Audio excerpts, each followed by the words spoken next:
Hello, hello, hello, hello, hello. Hello, Olivia. Hello, Param. Hello, Dominic. Hello, Destructicon. Cam Bam. Isolated potato. Up ingested rat. Rage. Green Ninja. Spooky Fish. Purple Mat. Expressed. Hello. Hello, everyone. What's up? How you doing? Yeah, she is being cute, Cam Bam. She's being all sweetie. Hello, stitching, stitching, stitching, stitching, stitching, stitching, stitching. Hello, hello. Hello, Fudge Boy Jazz, welcome in. Packing for a move is kind of making me sad. I feel that. I'm starting to get pretty jaded about moving. I'm feeling like I'm never gonna move. I'm sure I'll feel better in like 2 days when I find another house that looks cool, and then I message the landlord and then schedule a house tour, and then the next 3 days I'll feel jaded again whenever it gets canceled because someone's already rented it. I'm sure I'll go through this cycle a couple more times before the jadedness just really sticks.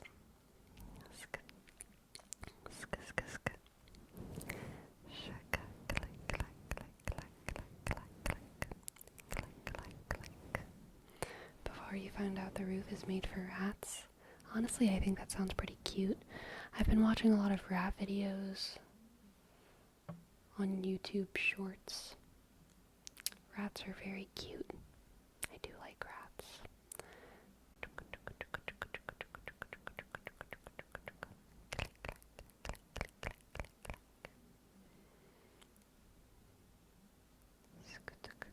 I also did not realize I have so much stuff. Oh my god, that is so relatable. Every time I move, packing makes me realize how much stuff I have, but then seeing all of my stuff in boxes makes me feel like I have so little. It's like, all of my stuff just fits in this pile. Wow.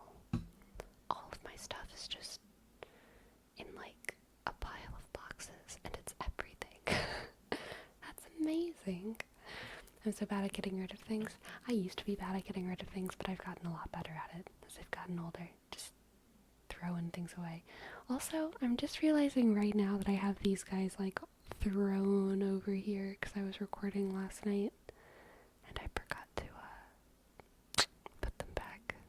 But that's okay. It's just a little chaos right now. It's the change of perspective and perception, for sure, for sure. Hello, Maj. Hello, Maj. Hello, Maj. Hello, Maj. Hello, Maj. Hello, Maj. Will you be leaving books behind this time? Probably not. I'll probably not be leaving behind books. Because I honestly have... I feel like I've culled my book collection substantially. And, I'm very happy with the books that I have now.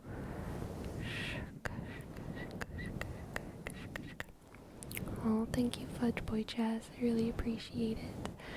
Nurkit, thank you for your sub. Thank you, Nurkit, Nurkit, Nurkit, Nurkit. Thank you, Nurkit, Nurkit, Nurkit, Nurkit, Nurkit. Thank you. And click you.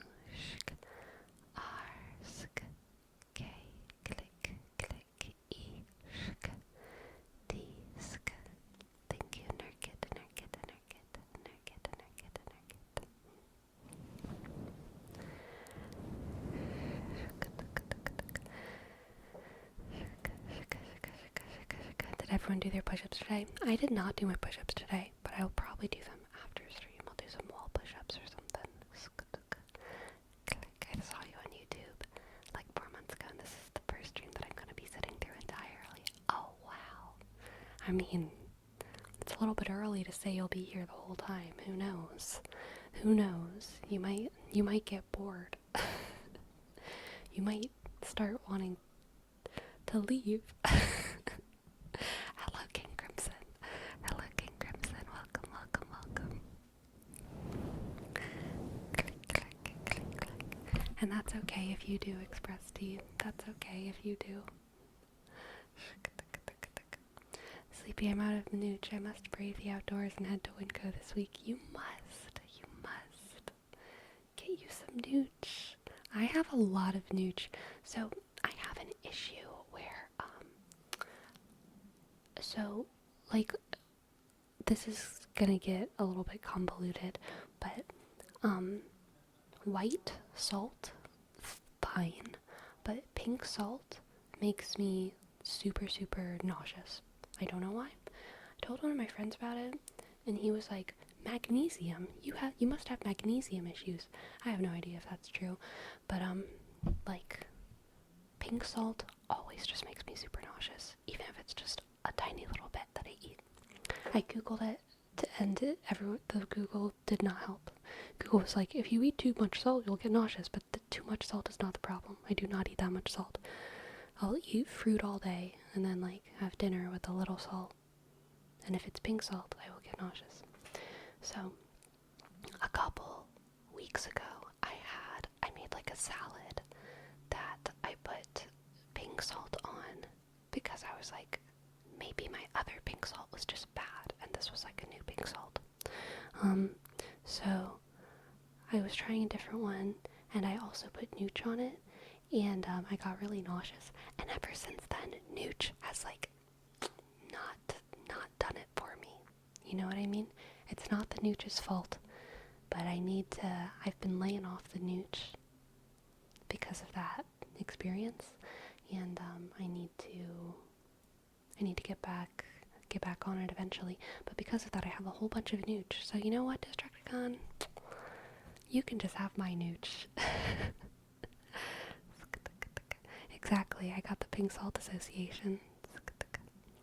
Yes, the Himalayan pink salt, exactly. Click, click, click, click.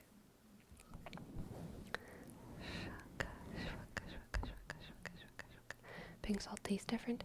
It shouldn't. It doesn't taste different, actually. It just makes me nauseous. It tastes the same. But after I eat it, I get really nauseous. Is there any difference with the white one other than its color? No. I mean, obviously there is. Because it's not like it's just food coloring. There's some kind of substantial chemical difference there, but it tastes the same. Squeakers, squeakers, squeakers. And ice whelp, ice whelp, ice whelp. Thank you, thank you, thank you, thank you. Thank you, thank you, thank you, thank you, thank you, thank you, thank you, thank you, thank you. Thank you so much. Thank you so much. Thank you so much for your subs. S Q click U sh E click A sk K click click E sk R sk F X click and ice whelp I C E click W click O L up click Bibeshka Bibeshka 2. Thank you, Ice Whelp. Thank you, Ice Whelp. Thank you, thank you, thank you. Oh. Why eat pink salt instead of just salt, though? The reason that I didn't use my normal salt is because I let someone borrow my salt for a camping trip. And so then I just had this old thing of pink salt in my pantry. And I was like, okay, I'll just use that tonight. Surely nothing bad will happen. I mean, it wasn't that bad. I was just nauseous for a night a couple weeks ago, and it wasn't that big a deal. But, yeah. Is this also just a video and not life? This is not life. This is just a video. I am not live. This is a rerun. It's fake. It's all fake. Your room seems cozy. Thank you, thank you, thank you, thank you, thank you, thank you, thank you. Thank you, thank you, thank you. Thank you.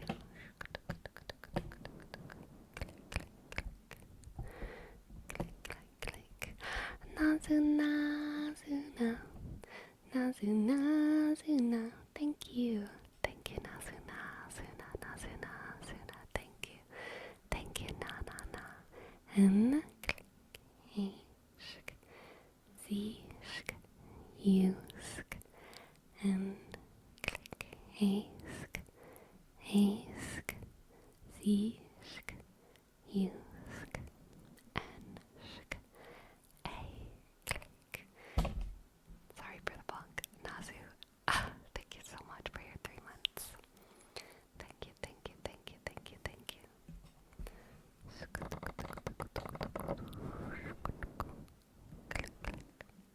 Your videos are so relaxing. Thank you, Frost Boss. I really appreciate it. I really appreciate it. Truly, truly. Truly is bonk. Thank you for the name spelling. You're very welcome, Nazu.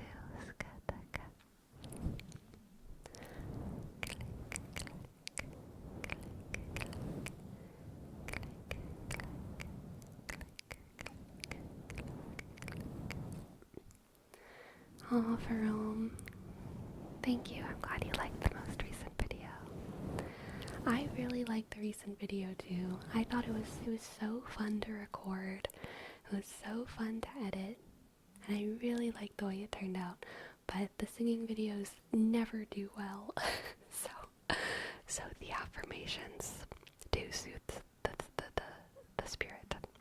They do soothe the spirit.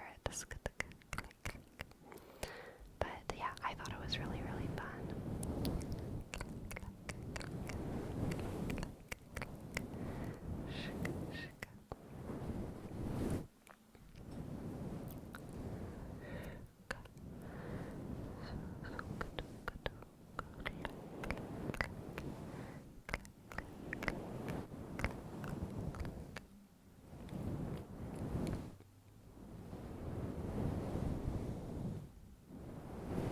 Oh, thank you, King Crimson. I'm glad you like that one. I like that one as well. Was fun the way you mixed the roleplay with the singing. Thank you. I also thought that was so fun. This is probably not going to be a character that returns. Although they might be. I didn't realize until I was editing it.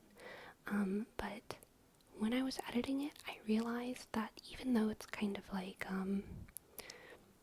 European, Northern English, I would say, coded, the character reminds me so much of Calypso. She has major Calypso vibes. Everyone's a traveler, everyone's passing through, she really likes them, she stays home. I even had that line about, like, my sisters and I used to sing together, but now they're gone. When I was editing, I was like, is this a Calypso roleplay? Is this like a Norse Calypso roleplay? What is happening? But I like that character. She was fun.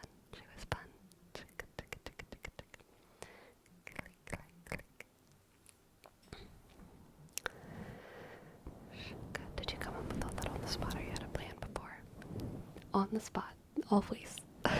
Always. The things that I had planned before was like, I knew I would be rescuing you from a storm, and I knew I had my mug, my weird mug. I needed to justify that. And I had my, like, list of songs that I wanted to sing next to me, but that was basically it. I knew I wanted to do it, like, I wanted to wind it down, so I wanted to, like, start with, like, singing, and then I wanted to go to humming, and then I wanted to, like, kind of fade it out. But yeah, that was basically all I had. The mug was the pillar of vital lore. Yes, I agree. Thank you.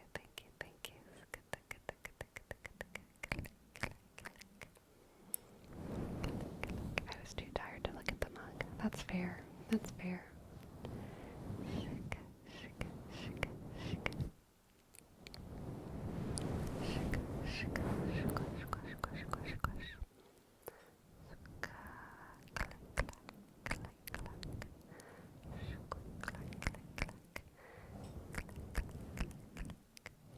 it normal that I literally can't drink a whole glass of water without spilling any?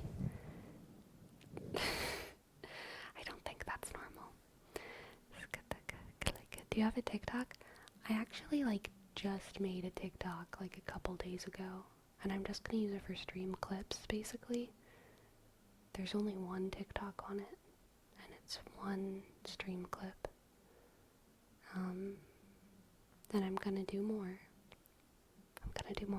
My goal is to post I think 3 or 4 a week, and they're just gonna be stream clips, so it's not gonna be anything that y'all don't see. But I figured it'd be good to have another place, just to put stuff out there.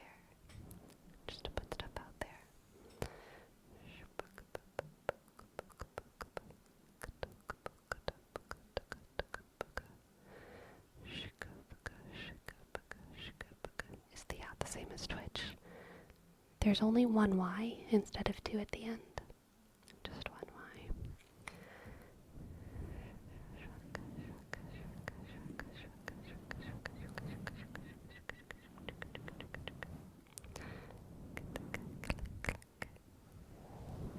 Gonna follow. Nice. Thank you. I appreciate it.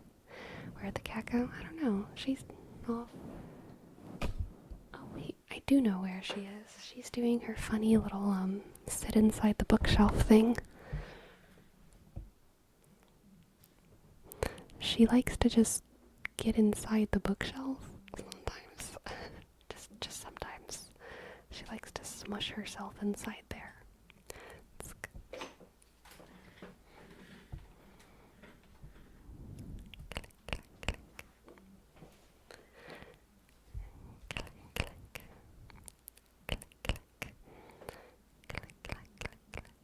Would be a nice idea to post some clips from the stream there. Yep, that's what I'm gonna do.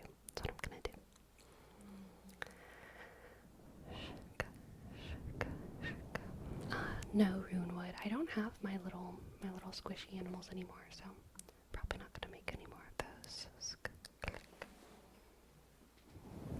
I also I used to edit those on my MacBook. I don't have an easy way of editing phone videos right now because I don't have any editors that I can work in Portrait, or that I can super easily import my phone videos to. I know there's a way. It would just be probably 3 or 4 hours of figuring stuff out. But because I don't have the squishies and I don't have the editing software that I need right now, both of those things combined are just making me I'm just not gonna do it. There must be a way to edit from the phone itself. I don't know how to edit from the phone itself with a nice microphone though. Especially because this one I can use as a USB microphone, but also the old squishies I used to edit with my Blue Yeti microphone.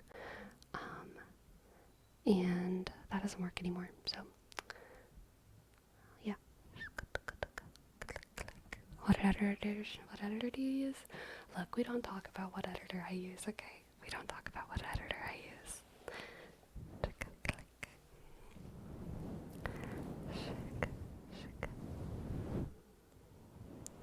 I think what most people use is CapCut, so I should probably just start using CapCut. And I think that there's a online way to use CapCut as well. I do not need to do complicated things. I'm literally just snipping clips together. So, yeah.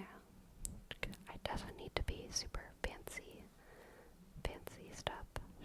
You mean the vertical aspect ratio? Yes.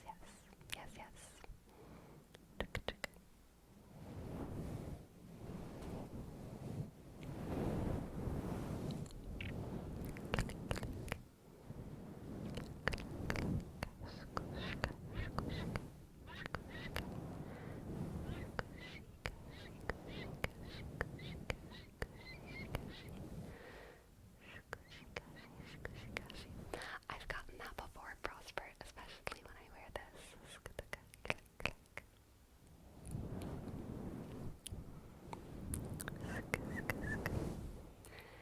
spend my night wondering what editor sleepy uses.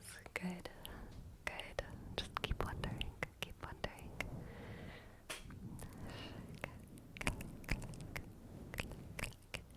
Hello, James. Jameson Ribeiro. Hello, hello, Jameson.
I thought the star blush in the background was a boba fruit for a second. Yeah. Yes. I like the baoboo. Fruit. Similarities as well, for sure.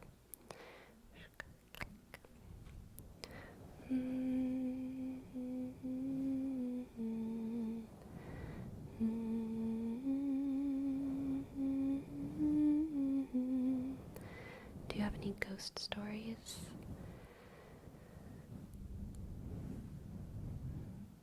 I feel like ghost stories are like religious experiences. A lot of them I feel like I shouldn't share. But I will say I have some like more light ghost stories.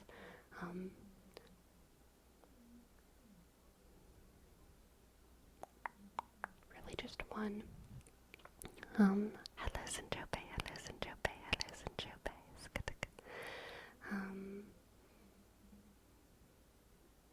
Whenever I was a kid, I had an imaginary friend, and I'm not gonna say her name, but I had an imaginary friend, and I had her for a pretty long time.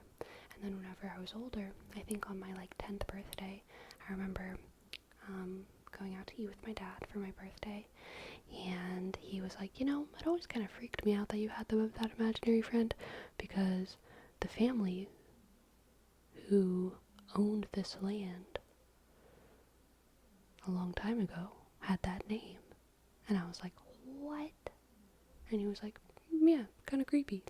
And I was like, oh my god. So that was like a thing that happened. But that's, yeah, that's simple.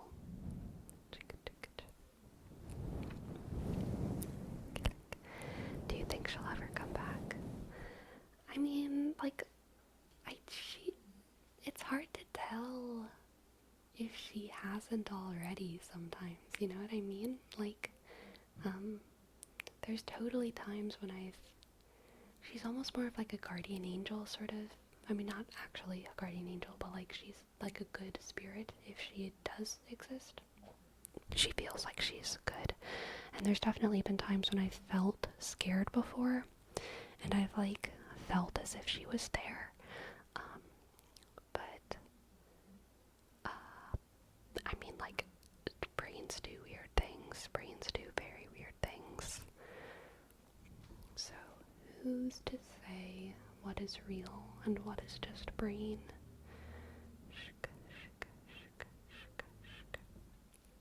Going to a concert tomorrow. What do I wear?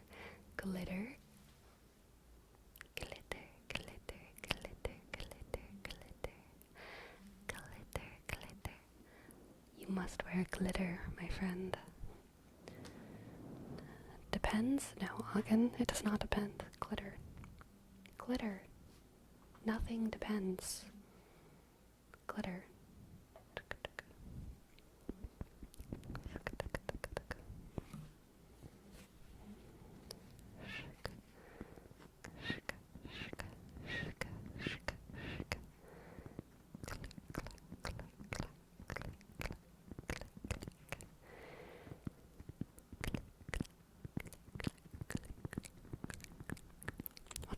concert that you went to? I've never been to like a big concert. I've been to like folk band showings before, but not even for like folk band. Like it was more of like a coincidence, I guess, or like it was like my friends' bands and stuff. And I've been to like classical concerts, and like piano concerts, but I've never listened to an artist on Spotify and then like gone to their concert. You know what I mean? But so yeah, I don't know. I don't even know what the last concert I went to would have been.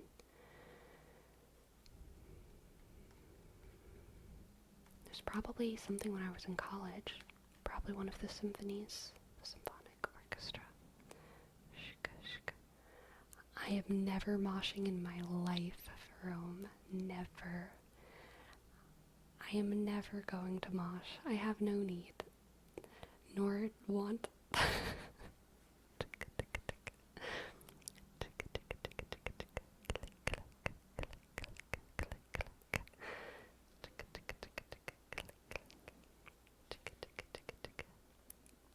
Oh, and Sinchope, thank you so much for the tip. Thank you so much for the tip.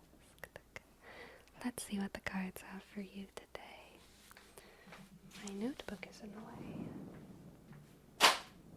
Sorry if that was loud. I threw it on the ground.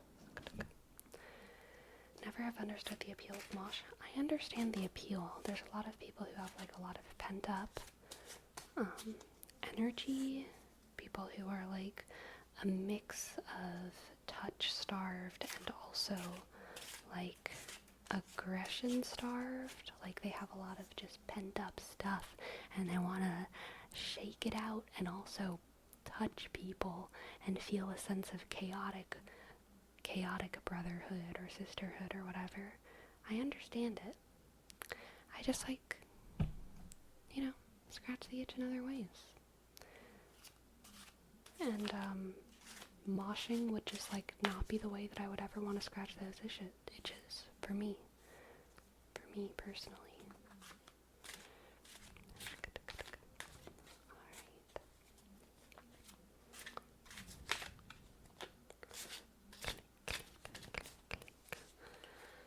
Let's see what the cards have for Sinchope.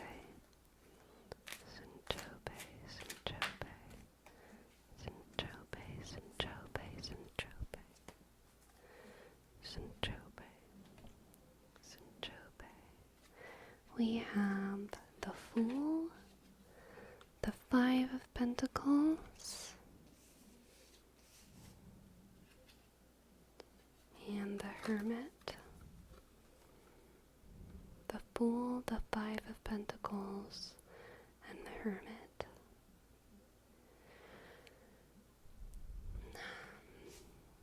I feel like you're about to lock yourself out of somewhere. This is like a very like straightforward reading, Sinchope.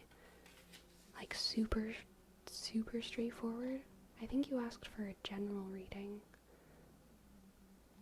And this isn't very general. This is like hyper specific.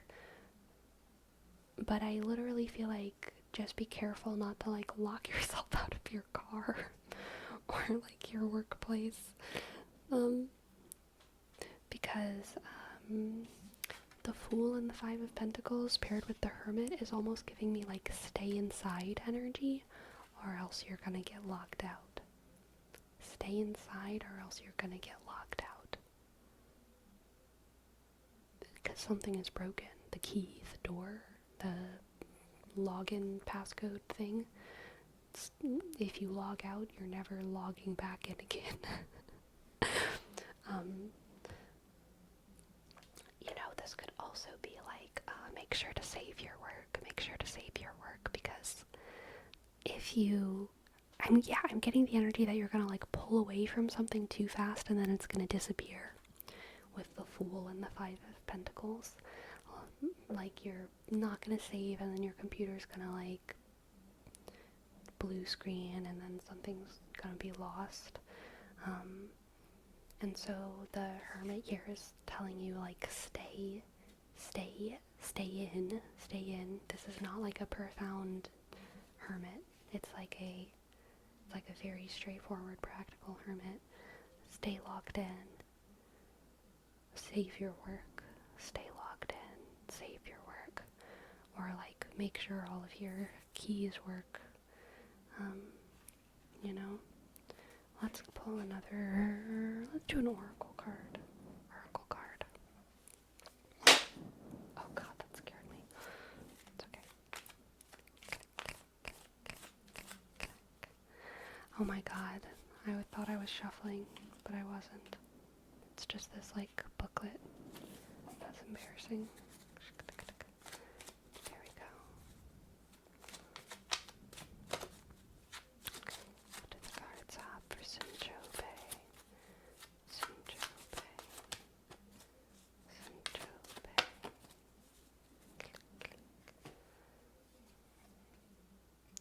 Sagittarius.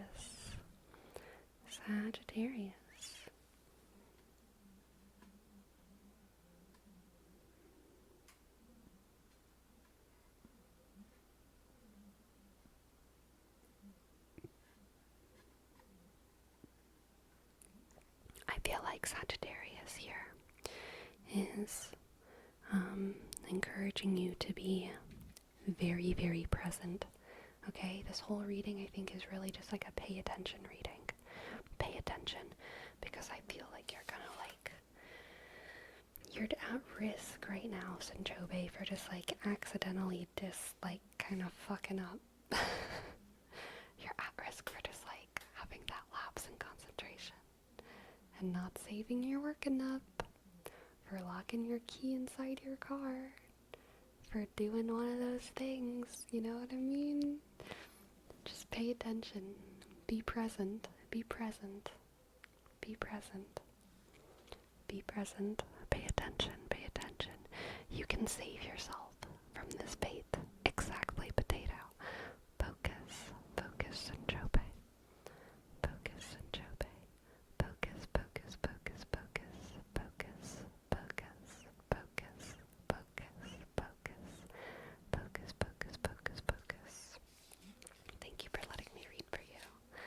I hope that it resonates, and good luck. Good luck. Good luck. Good luck. She's the last person I'd expect to cuss. Well, we're gonna have to fucking change that, Cam Bam, okay? There should be plenty of other fucking people out here who you expect to fucking cuss more than little fucking me. Okay? Okay.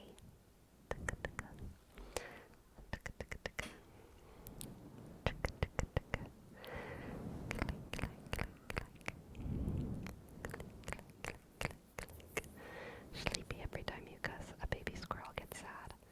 No, they don't. Don't say that. Why would you say that? That's not fucking true. Squirrels don't speak English. They speak squirrel.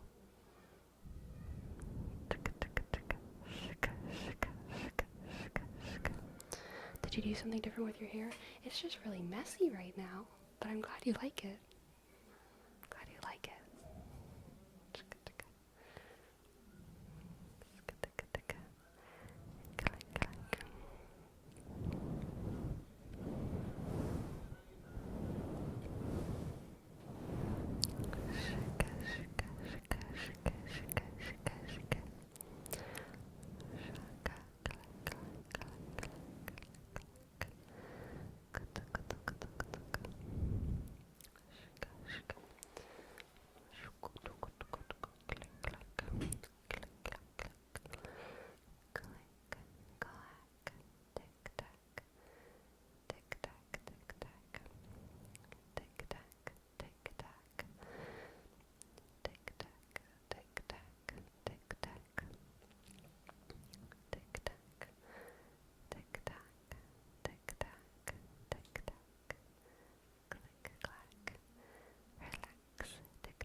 yes, I'm going to try and do the tandem read. I started Empire of Storms last night.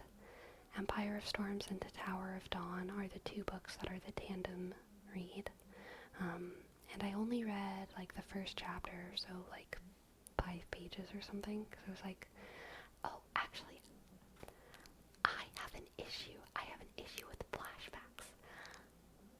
Almost never have I enjoyed a flashback, okay? I don't like it. I don't like it when books start off with flashbacks. They gotta stop doing that. The second chapter, I didn't... Wait, no, I think I did actually finish. I think I did finish the second chapter, which is actually the first chapter, because it's after the flashback, and it's named Chapter 1. Yes, the prologue. I love the first chapter. That was great. Loved it. I love that character, that POV. She's very cool, and I'm interested in what happens with her story.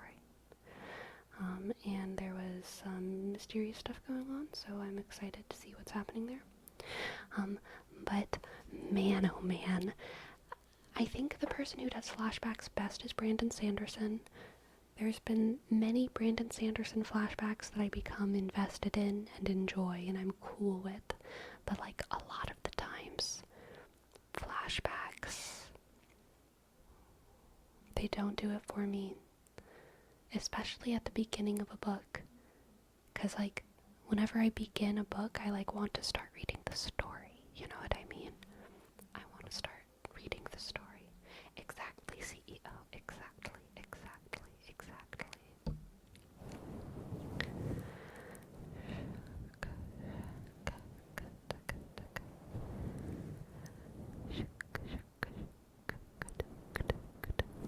You need the context before a flashback makes sense. So I mean, I kind of did have the context because this is like the 6th book or whatever. And like, so I knew the context of the flashback, but I was still like, I don't care about these people, you know? Because it was like a couple 100,000 years ago kind of flashback, you know? Like a ancient times flashback. You didn't like Dalinar's flashback dreams, right? No. But that had less to do with the flashbacks and more to do with the fact that I just didn't super relate to Dalinar. I did like Kaladin and Shallan's flashbacks. And I liked... Wasn't there a Szeth flashback, or has Szeth always been in the present? I feel like I've liked Szeth flashbacks. And, yeah, I've never, like, even though they're very interesting and a lot of important information is given, the, King What's-His-Name assassination flashbacks have always been a little bit boring to me, but the, prologue for Way of Kings and, like, the Desolation, I did like that. That was an interesting flashback.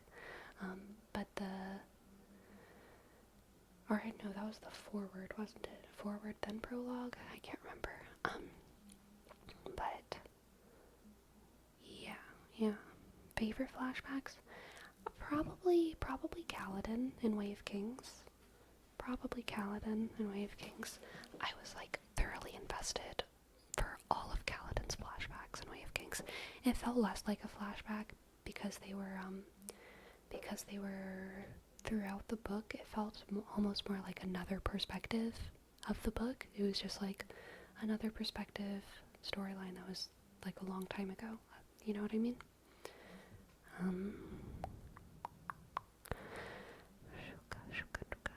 Have you ever watched Evangelion?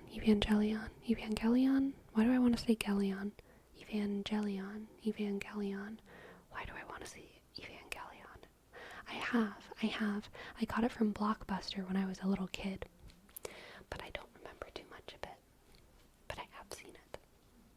I think soft G, because evangelical. I know, that's what I think. But my mouth and my brain wants to say Galleon. Okay, but everyone agrees Jellion. My mouth and brain are just wrong.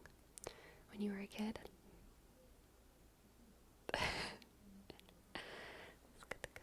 No, it's ga. No, I think you're saying it right. I am saying it right. Evangelion. Oh my god, so my brain and my mouth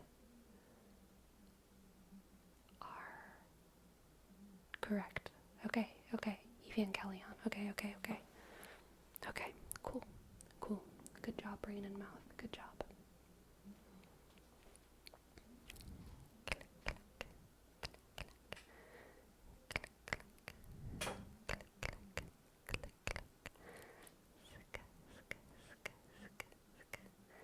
Evan the Lion.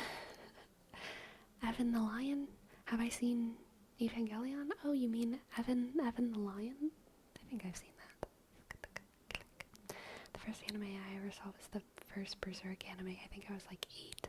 Dang. What was the first anime I ever saw? I mean, probably like Pokemon. But I think probably Sailor Moon, actually. And then pretty quickly I moved on to Inuyasha and Fruits Basket. And there's that one that I always forget the name of. It's also a classic. It has the little kids who look like old blue people, and the motorcycle Yakuza gangs, and the Akira. Thank you, Akin. Thank you, Akin. I hate that anime. I've seen it like 4 times now, and every time it was because other people were like, you're old enough now to enjoy it. You'll get it. I get it. I don't enjoy it. It freaks me out. I don't like it. I don't like the blue people. They give me like icky feelings. Icky feelings.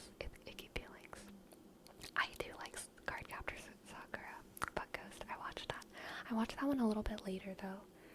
Like later than Sailor Moon, because I think I started watching Sailor Moon when I was like 3 or 4, but I think I started watching probably Cardcaptor Sakura when I was like a solid like 8 or 9, so it was way after for me. I think I started watching Inuyasha and Fruits Basket when I was 6 or 7. I don't think Akira aged well, honestly. I watched it a year ago and didn't care for it. And DM Joe Banana knows. He knows. We know.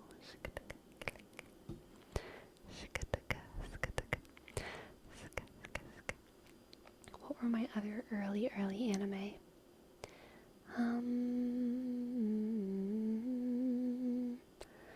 I mean, for a pretty long time it was just like Sailor Moon, Fruits Basket, and Inuyasha.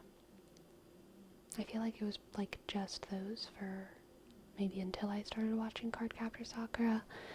And then once I got to high school, well, like 7th and 8th grade, I feel like I really started opening up to like a zillion other anime. I started watching Full Metal Alchemist Brotherhood, Elfen Lied, the Clanad, Angel Beats, Lucky Star,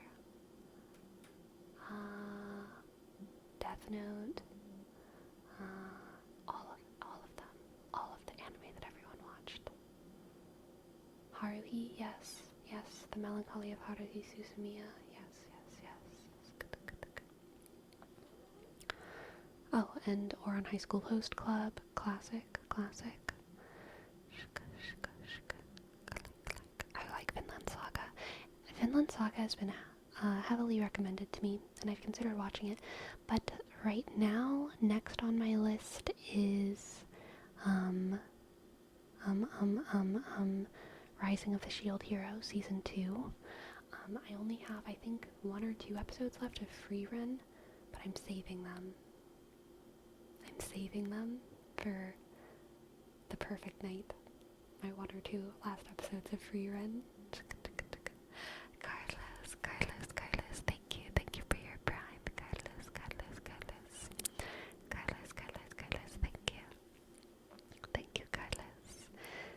C-H-R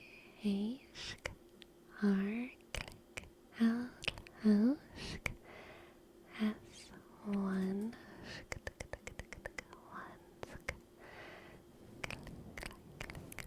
Have you seen Haikyuu? No, I don't think so. I don't think so. Are you saving them as you're saving the Breaking Bad last episodes? Hopefully not. Hopefully I'm not gonna do that again. I think I probably will finish it.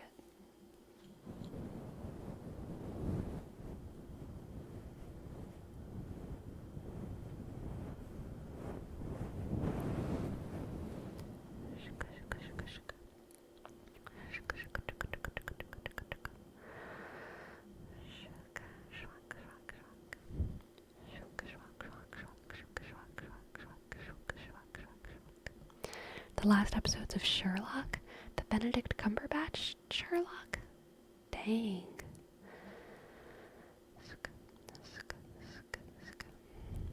I think I only watched the first season of that. Maybe I watched the first 2 seasons of the Cumberbatch Sherlock. I can't remember, but it was like when it came out, it was so long ago. Did you see Ghost in the Shell? No, I have not. I have not seen Ghost in the Shell.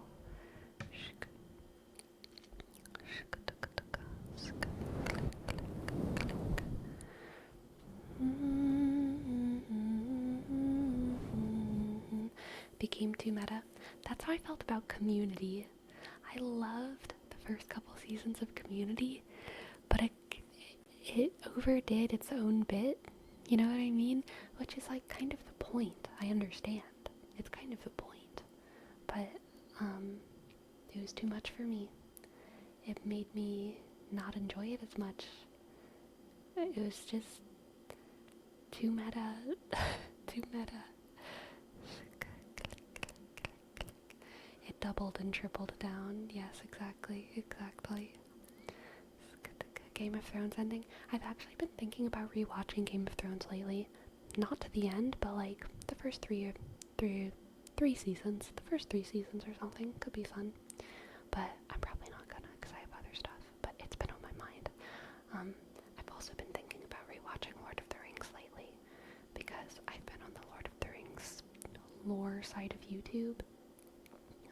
And it's been reminding me of all of the wonderfulness of Lord of the Rings. Havoc, thank you for your prime, Havoc. Thank you, Havoc. 0, 0, H, Ask, V, O, C, 6, 4. Thank you, Havoc. Thank you, Havoc. Thank you, Havoc. Thank you, Havoc. Thank you, Havoc. I've also been wanting to rewatch Lord of the Rings with the friend that got you into it. Nice, King Crimson. Yes. John Oliver and Community was fun. I agree. Do you like any other sitcoms? I liked New Girl.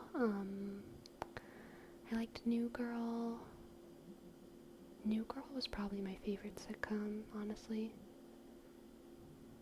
I can't think of any others.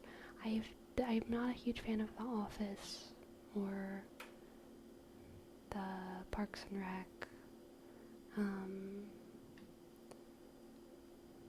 Yeah. Hello, Neatrix, hello.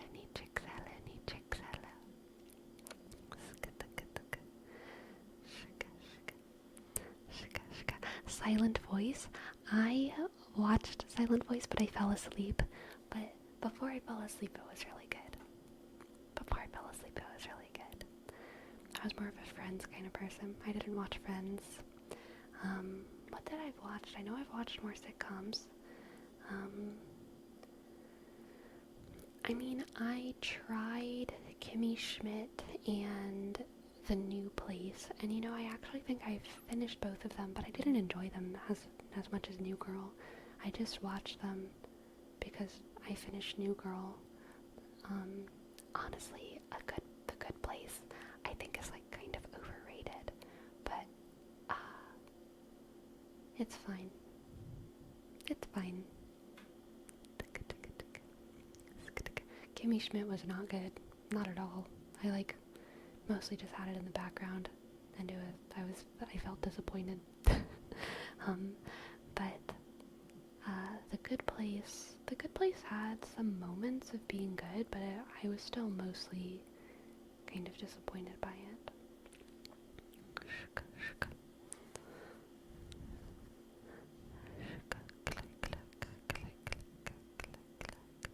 Kind of same Destructicon, kind of past the sitcom era.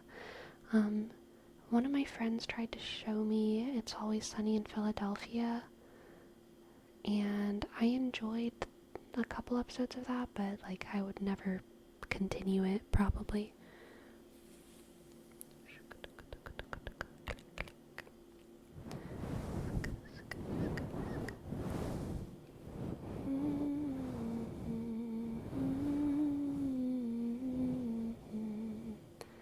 Was always too edgy. That's fair. That's very fair.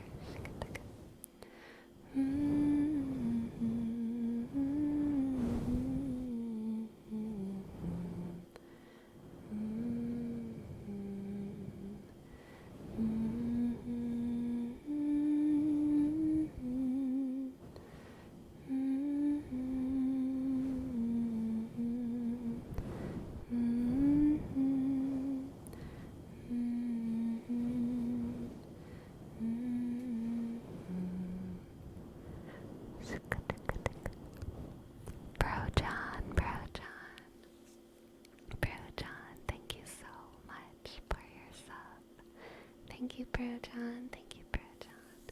Thank you, Bro John. I truly, truly appreciate it. It means so much. It means so much. Thank you, Bro John.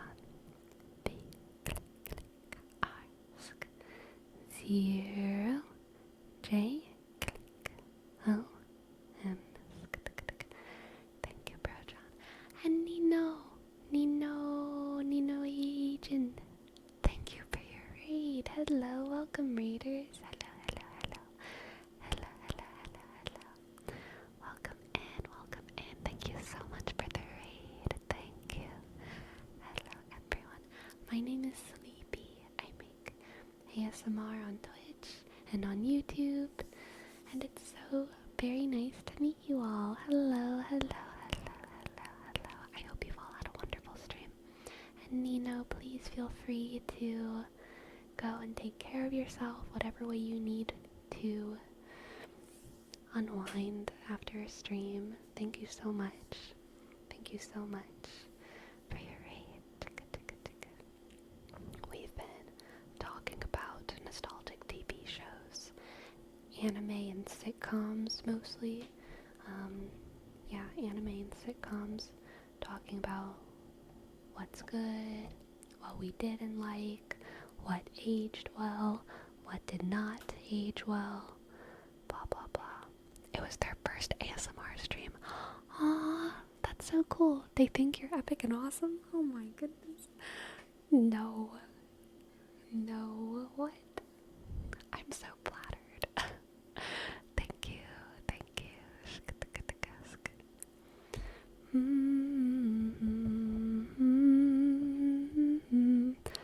I look up to you? Oh my god, no. I look up to you. Are you kidding? I haven't watched your streams, but you're probably great. I'm gonna check out your stream. I'm saving it.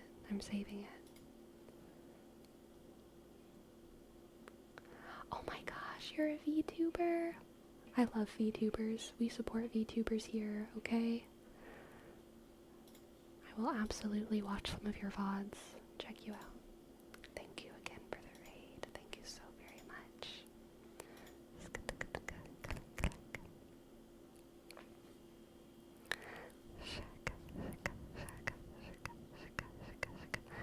Manatee Man, thank you. Thank you for gifting 2 subs. Thank you, Manatee Man. Thank you, Manatee Man. Thank you, Manatee. Manatee. Oh, the humanity, man.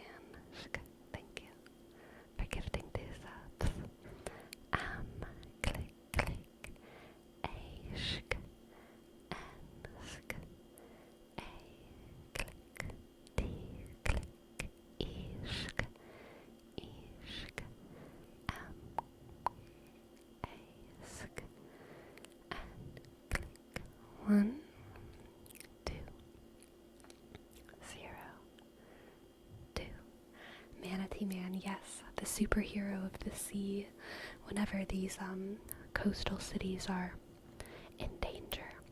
Manatee Man comes up from the shore like a Santa Claus, but with the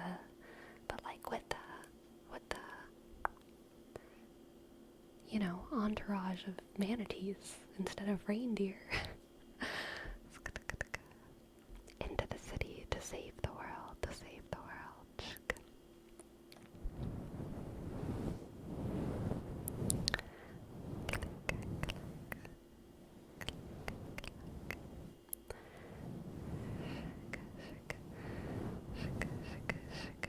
Santa, more like Amanda.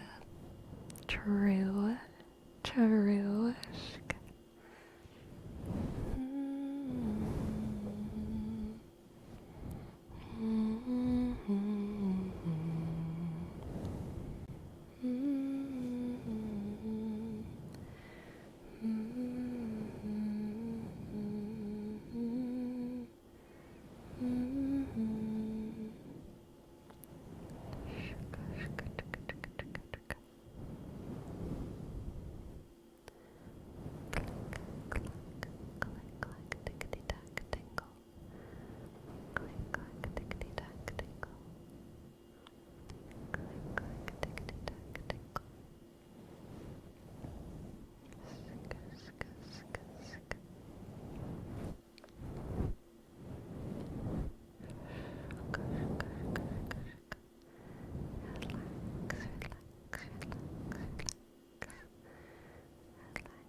Common misconception. Many people think wolves sound like manatees, but wolves sound like oh. Very true. Very true.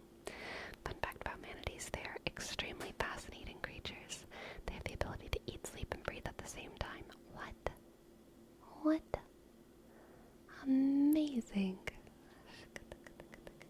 And King Crimson, thank you.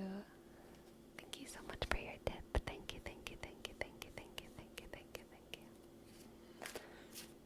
Alright, let's see what the cards have for you, King Crimson. King Crimson. King Crimson, what do the cards have for you? King Crimson. King Crimson. King Crimson. King Crimson.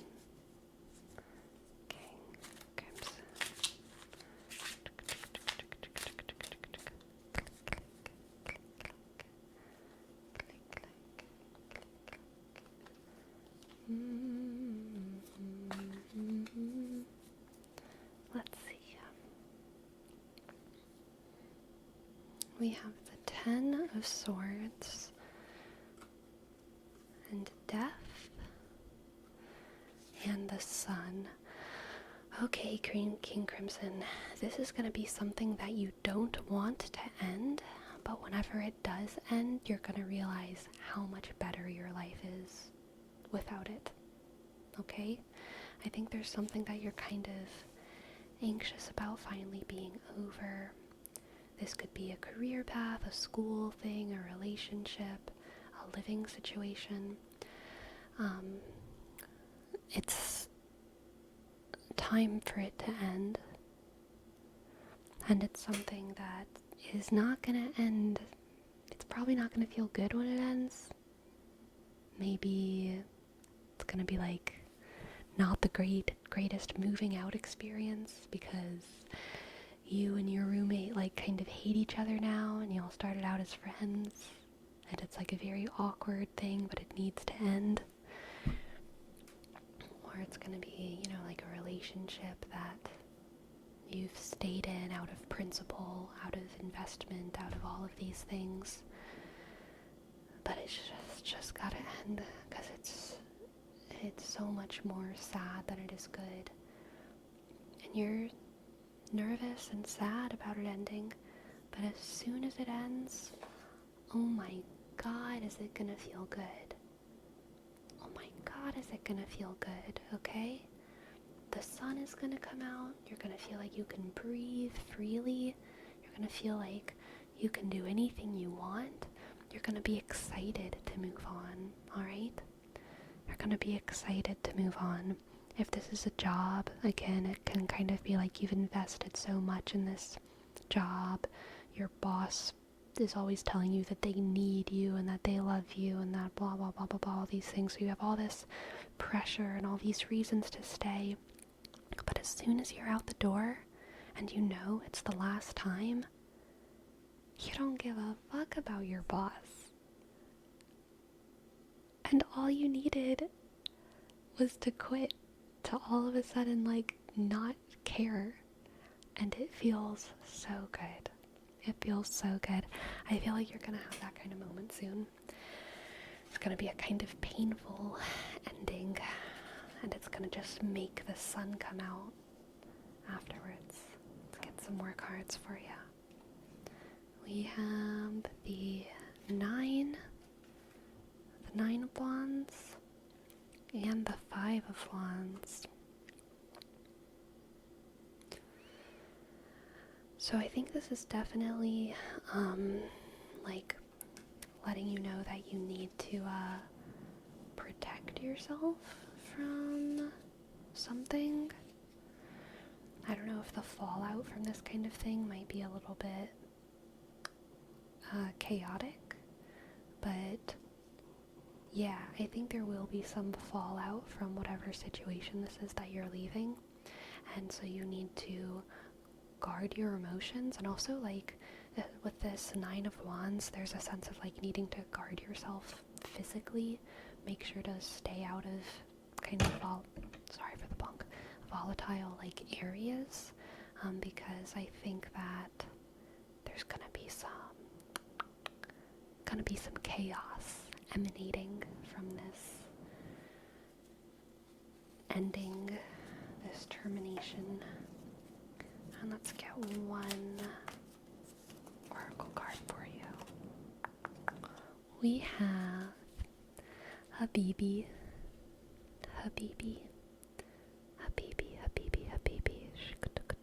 Come on, camera, focus on Habibi. King Crimson, you are going to once again see yourself as the little treasure morsel, beautiful thing that you are, okay? There's going to be an opportunity to love yourself again, to learn why you love yourself, not through the eyes of your boss or your roommate or your partner, but you're just going to be able to see yourself again through your own eyes and love yourself. Alright? You're gonna do great.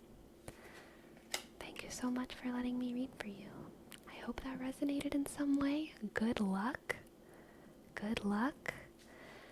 Don't worry, the air is so much more clear on the other side of this, alright?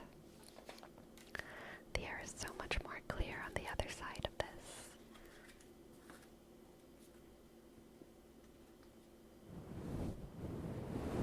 Alright. Now we have a 3-card read, especially the last part I really need. Yeah, that's fair. That's fair, Habibi. That's fair.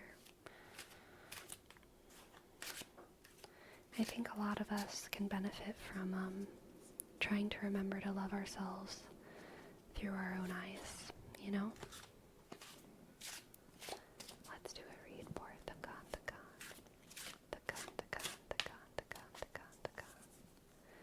Takan. We have the Nine of Swords, the Fool again coming out to play, and the 10 of Cups. Nine of Swords, the Fool, and the 10 of Cups. Takantakan, they love you, and you are stressing out about it. You think someone hates you, or like people. There's kind of a public vibe to this. So like a group of friends, or like your workplace, a group of people, I think you're like really worried that like everyone hates you. But like everyone loves you. Everyone absolutely loves you. You are surrounded by love. And I think that everyone's attention on you is surprising. And I think that their attention on you and towards you is what makes you feel like they don't like you. Because you're like, why is everyone always looking at me? Why is everyone listening to what I say? Why is everyone like asking me a question and then like waiting to hear my answer? Like, are they playing a prank? But like, they're actually just curious about you. Okay? They are actually just interested. They actually just really want to hear what you have to say. And you don't need to worry about it, okay? You're afraid of what you can't see and what you don't see, when what you do see is that you're just surrounded by attention and love. Attention and love. And you're so used to seeing attention and understanding it as a sort of attack. I don't know if maybe you've been bullied in the past or if you come from like a difficult family, but I think the kind of attention that you're getting now, it's always like secretly been a shitty thing in the past. A lot of passive aggression maybe. And so you've developed this sort of like natural paranoia. But just because your prior experiences were so shitty doesn't mean that going into the future, every time that people give you attention and ask you questions and smile at you and welcome you in, doesn't mean that those things are always gonna be like bad, you know?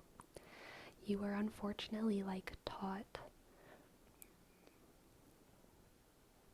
through experience incorrect ways to like understand the intent behind other people's actions, because your formative experiences misled you, you know? And we're like shitty. And now you're like, every time someone smiles at me, they hate me. But like, that's not the way it is, Takan. That's not the way it is. People smile at you because they like you wherever you are right now. And you don't need to worry. Okay, you can breathe free. You can breathe free. Try to take people at face value. Alright? And you might be wrong, you know? You might be wrong. But just as an experiment, right? Try to take people at face value and like, see what happens. See what happens for a couple weeks if you're just like, maybe they like me. That's it. I came from a military background, so yeah, attention is bad. Since I hurt my back, coworkers have been attentive to me. It feels weird. Damn, that does it. I'm so sorry. I'm so sorry. I hope that your back is okay, Takan. And, you know, I can't speak for your coworkers, but your coworkers should be attentive, I can say, because you are hurt. And it makes sense that they would be attentive and worried out of genuine care and not judgment. That makes sense, you know? Yeah. Good job. I'm sure you're a good hard worker. Thank you for letting me read for you. Thank you.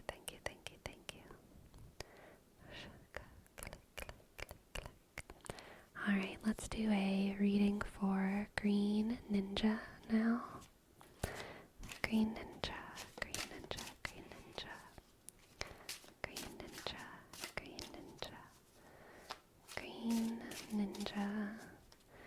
Green Ninja, where the wind comes sweeping down the plains, and the waving wheat, it sure smells sweet when the wind comes right behind the rains. Oh, blow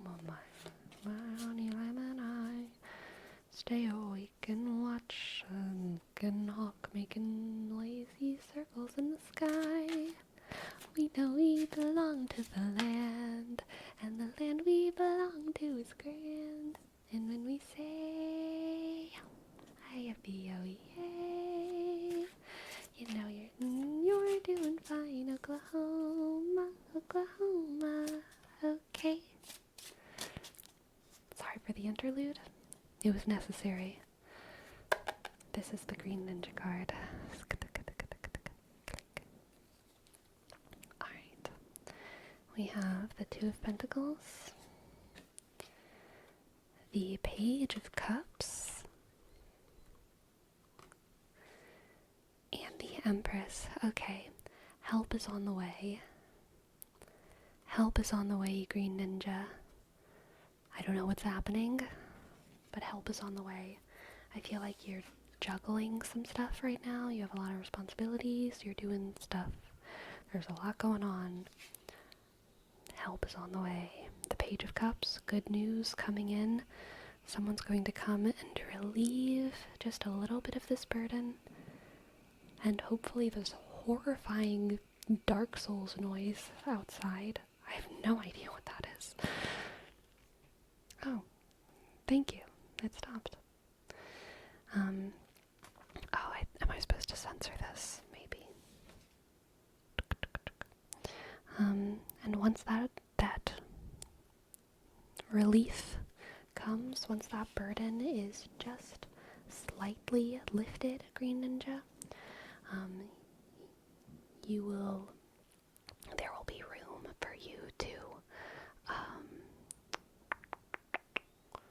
love again.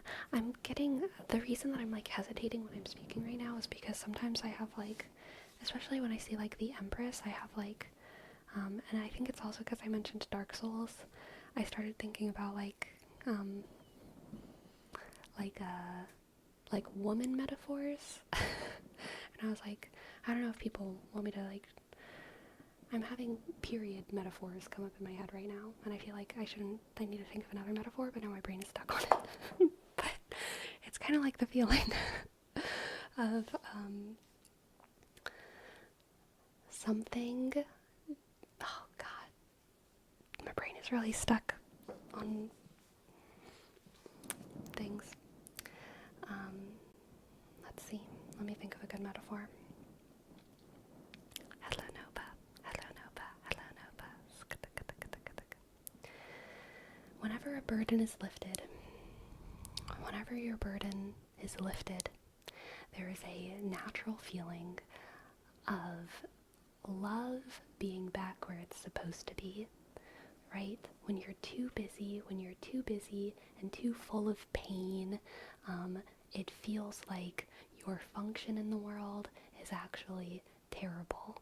And it feels like, oh my goodness, I don't want to be juggling all of this stuff. I don't even like these people anyway. I don't want to be a woman. Fertility sucks, right?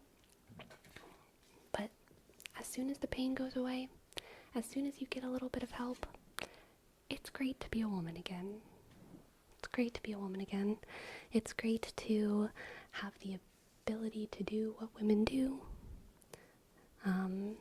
It's great to tap into your divine femme and all of these things, right?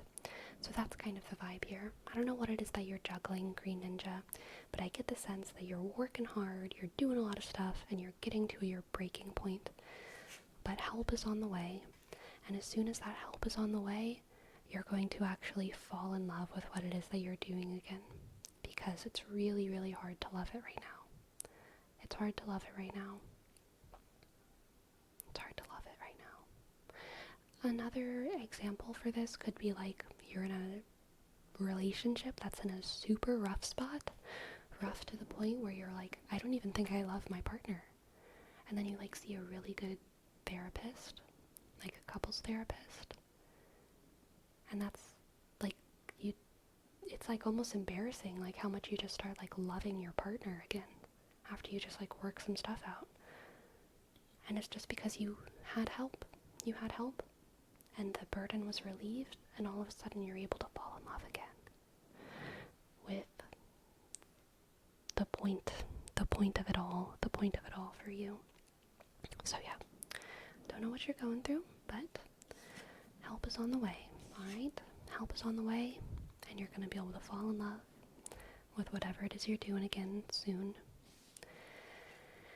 Good luck. Thank you for letting me read for you. Thank you for letting me read for you.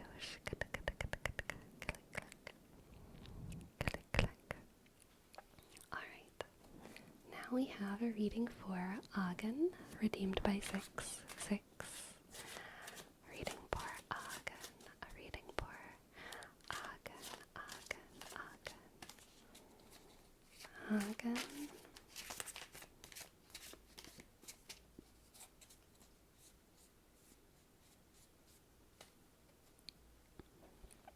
Thank you, 6, for treating Agen to a tarot read.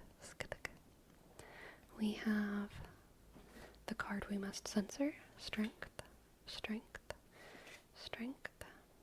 The 7 of Swords, the 7 of Swords, and the Hierophant. The Hierophant, very strong reading. Victory, strength, and an iron fist. Hagen. This is the reading for a conqueror. A conqueror. But I'm also getting a sense of negotiation here, okay? I think that you are going to have some kind of a major victory soon, or maybe you're in the throes of a major victory right now.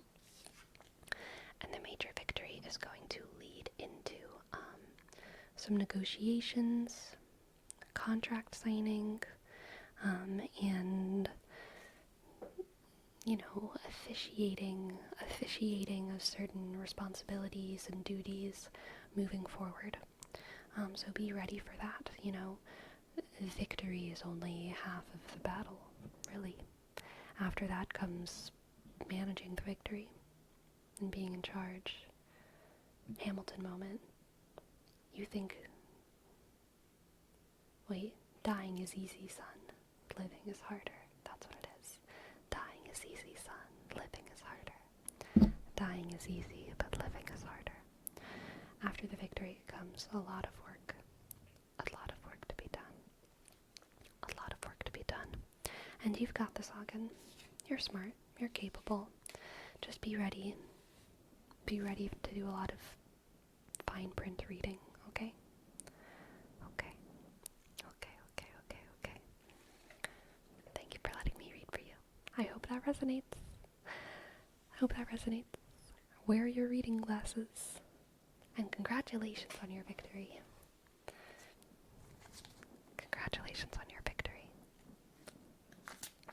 Hello, Ethan, Axel. Welcome to the chat. Welcome. Just out of curiosity, do you think my situation for my reading could be more metaphorical personal thing and escaping that is tied to loving myself again? Definitely. Almost every reading can be taken metaphorically, except for that one I gave Sinchobe earlier about getting locked out. That was no metaphor there. Focus, Sinchobe. I don't know if you're still here, but focus, Sinchobe. But yeah, most readings can be taken on a very, metaphorical level, spiritual level, for sure. Escaping tied to loving yourself again. Yeah, especially with that finishing card, Habibi. It could be, yours was the situation that you're, afraid to leave, but it feels good when you do leave. That could very easily be like a sort of trauma thing, or like a memory that you don't want to let go. Something that you're attached to, like a framework, a narrative that you are attached to in your life. And you're afraid to let that go because so much of your identity is wrapped up into it. A lot of people with addiction or trauma, have that as well. You know what I mean? Where you have this problem and you know it's a problem, but you identify with it because you've had it for 5, 10, 15, 30 years. It's like, how do I let go of this addiction that has defined my life? But then you do let it go, and it hurts for a while, but way sooner than you think, it starts feeling damn good. How much more time you have, how much more room you have in your head and your heart for other people and for yourself, you know? It's not easy, but man, is it worth it. Didn't mean to ask as a professional advice thing, just curious for clarification's sake. Sure, no problem. It's always fun for me to, like, you know, spin readings in other ways too.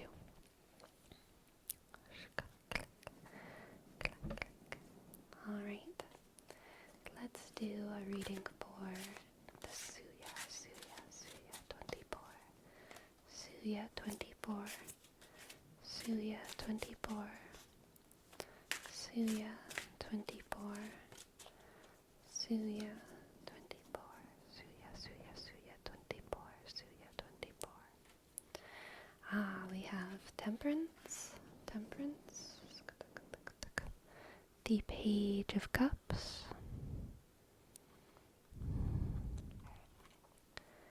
And the Queen. I think she's safe. I don't think we need to censor her. Her hair is strategically falling. The Queen of Swords. The Queen of Swords.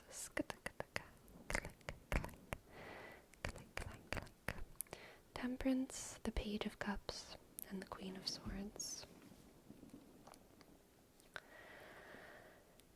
Interesting.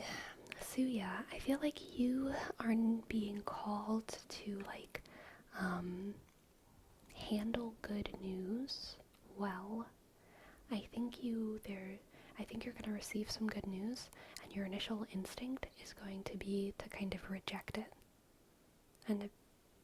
Or maybe even to shoot the messenger, right? You don't believe it. You don't believe that it's true. You don't believe that it could be possible. You don't accept it. You don't like it, even though it's good news. But Temperance is here to remind you that this is good news, and that this is something to be happy about, and that the skepticism can wait. We can put the skepticism on the table. No need to shoot the messenger. We can be happy. It's okay to be happy. It's okay to sit on the throne and crack a smile because you're glad.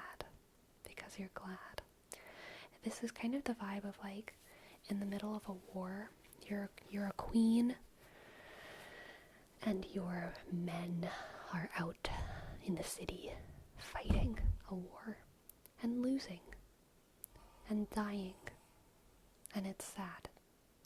And then the Page of Cups comes in the midst of this brutality, this good news bearer, and says, our allies from the north are on their way.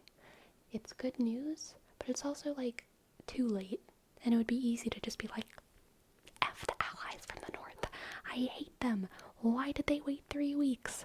Why did this take so long? I hate them. But no, it's good news, okay? It's good news.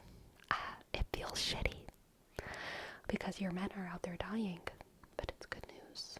And you gotta be strong. You gotta have temperance.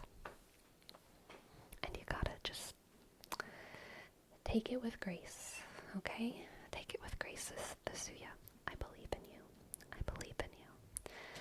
Remember that good news is good news. And to treat it just us. Thank you for letting me read for you. Thank you. I hope that resonates.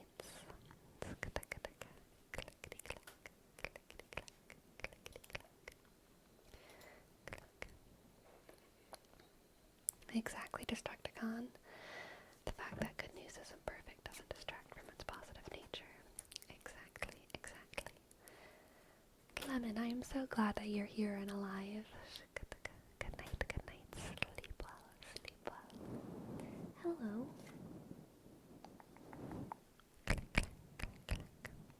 Let's do a reading for Rat Rage.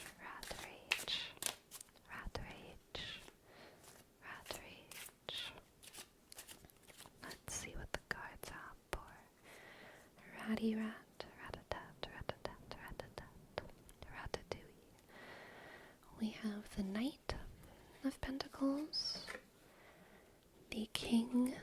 of Swords and the Three of Swords.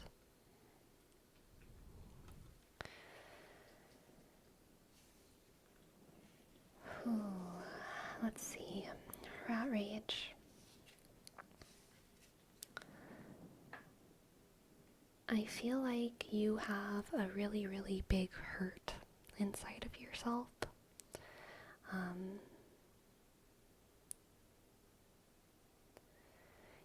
And I think whenever you were hurt, unfortunately, you were hurt whenever you were doing everything right. And because of that, now you kind of have this chaotic urge of like winning not necessarily the right way, not necessarily the wrong way. It's not like you're out here looking for death, but like you tried so hard for so long to do everything right, and it ended in pain, and it ended in like kind of betrayal and sadness, and you blame yourself for it.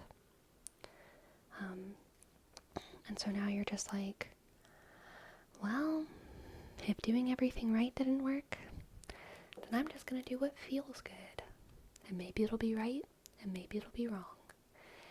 And I think it's kind of gonna work as far as like success goes, but this reading is kind of reminding you to like reflect and remember that you do have principles, and you have them for reasons, and reevaluating your principles and reevaluating your values, totally okay, totally fine.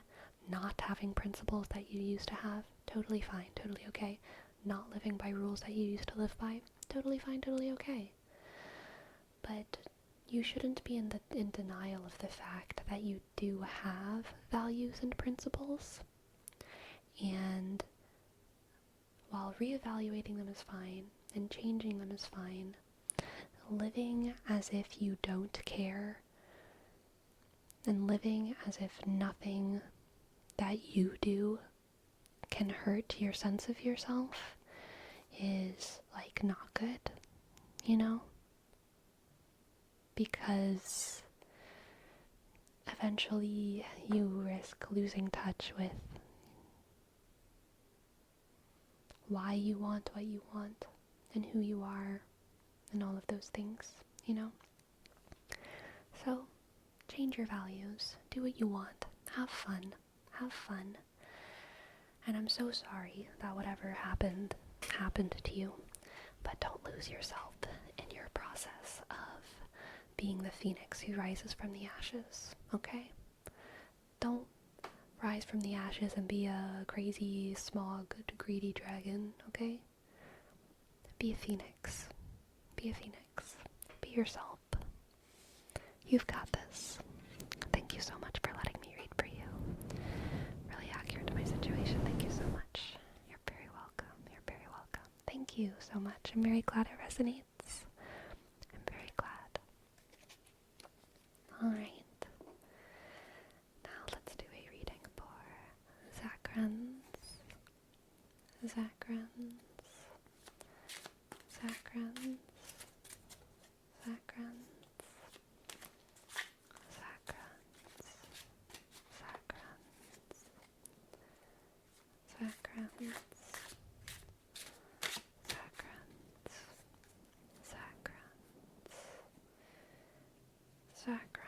Zakrans.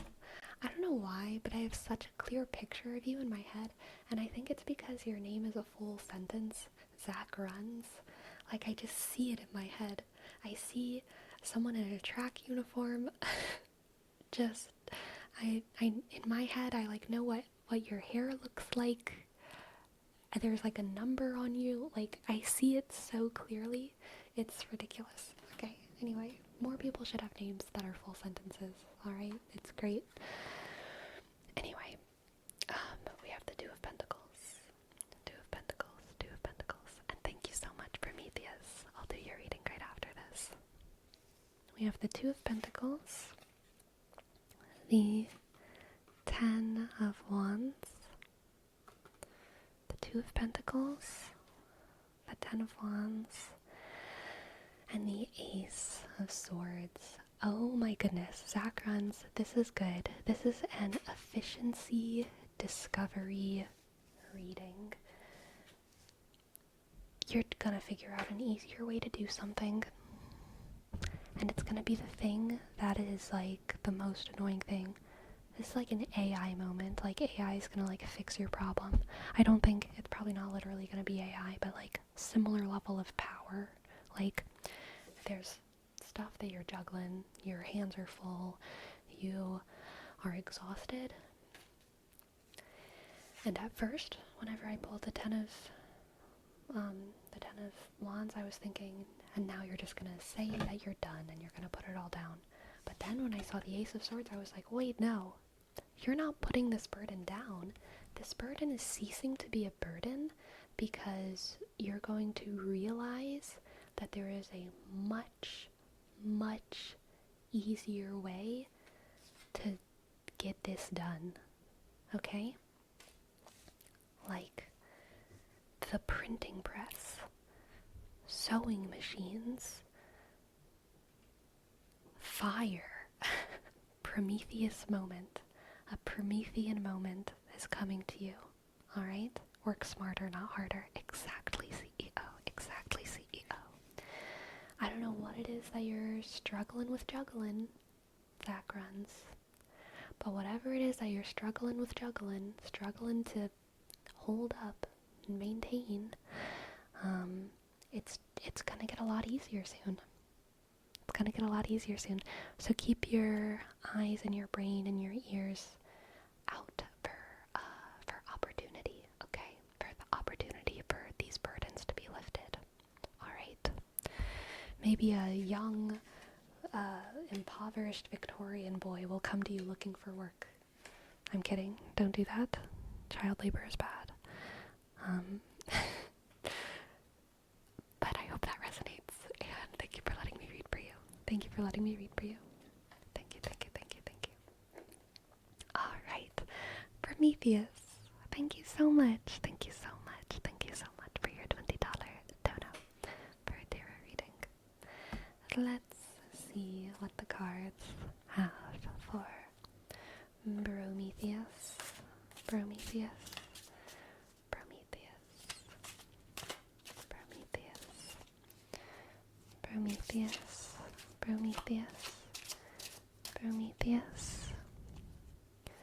Prometheus, Prometheus, Prometheus, Prometheus, Prometheus.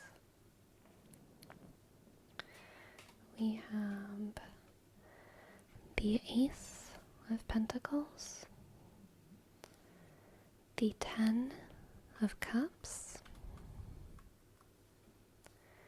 and strength, strength, strength, strength. So definitely a very positive reading we have here, Prometheus. You are surrounded by love and empowerment. People like you, people respect you. And because you have this foundation, this strong foundation of care around you, this strong network, that network itself is going to create new opportunity. And when I say new opportunity here, I literally feel like this is a sort of wealth, but this is not, it might not necessarily be like money, but like I think it's value. I think it's value. It's like land, or it's money. It's like land, or it's money. It's something that has tangible value that you wouldn't have access to were it not for this network. And this value is like a value that can grow. It's a value that can grow, and I think that it will grow. But let's see what these other cards have. have the Eight of Swords. Interesting. Eight of Swords, Nine of Pentacles, and Two of Wands. Okay, there's more to this story, Prometheus. There's more to this story than what I just said. Surrounded by a network of love and connection and trust, your network gives you a certain amount of value that you can use in the world, but I feel like even though you're surrounded by this network of love and connection, you don't really feel like you fit in. Oh, whoops. You don't really feel like you fit in. And that makes you feel like you have this strong network, but like, do you want to be a part of it your whole life? Do you want to take on the family business? Do you want to use your family's privilege to help you succeed? Could you get by without it? Could you get by without it? Could you get by going your own way?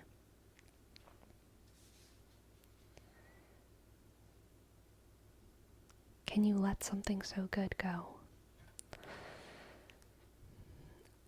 And the answer is yes. You can. This Nine of Pentacles, that's our Slay card. Our Slay Queen card. You don't need to say yes to every single opportunity. You can say no. And you can decide to do things the hard way. Sometimes I'm vegan, and sometimes whenever I go to people's houses to like hang out or something, especially if like it's like a house with like an old person there, like a grandmother or a parent or something, the grandmother or the parent will just be like, I have vegan crackers, eat them. And I'm like, I just went out to eat, you know, like, I'm so glad that you have vegan crackers, but I'm like not hungry. Like, thank you. But this is like a thing that people do to vegans. They think that vegans have to eat all the vegan food, you know what I mean? And it's like, sometimes we're not hungry. Sometimes we just don't want it. It's okay to say no, even if the cookies or the crackers or whatever are delicious.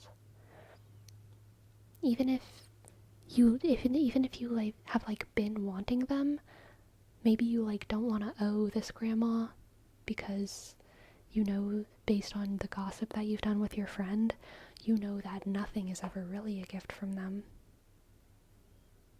You know what I mean? There's plenty of reasons to say no, and not all of them mean that you like judge or dislike or disrespect the opportunity. You might love whatever network it is that you're coming from, but you might just not fit in, you know?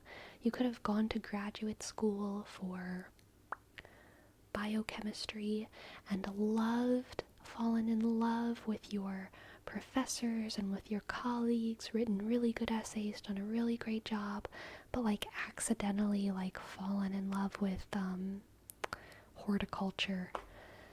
And you just want to go do horticulture somewhere, even though you have all the opportunity and all the love in some other place. And look, this Nine of Pentacles and this Two of Wands is saying that you can, alright? You can say no. You can believe in yourself. If you feel like you don't fit in, it's always worth at least experimenting, right? Just going out there and trying a new thing. And that Two of Wands specifically is kind of referring to the wealth of possibility that you have in your life, and also the fact that you only have one. So why would you want to spend it always wondering if you would be happier doing this other thing, you know? Like, if you feel a thing in your gut of like, what if I would be happiest doing horticulture? What if I would be happiest doing clown work? What if I would be happiest with Jane Nickelhammer instead of Mary Kaleidoscope, you know? What if you'd be happier with Jane Nickelhammer?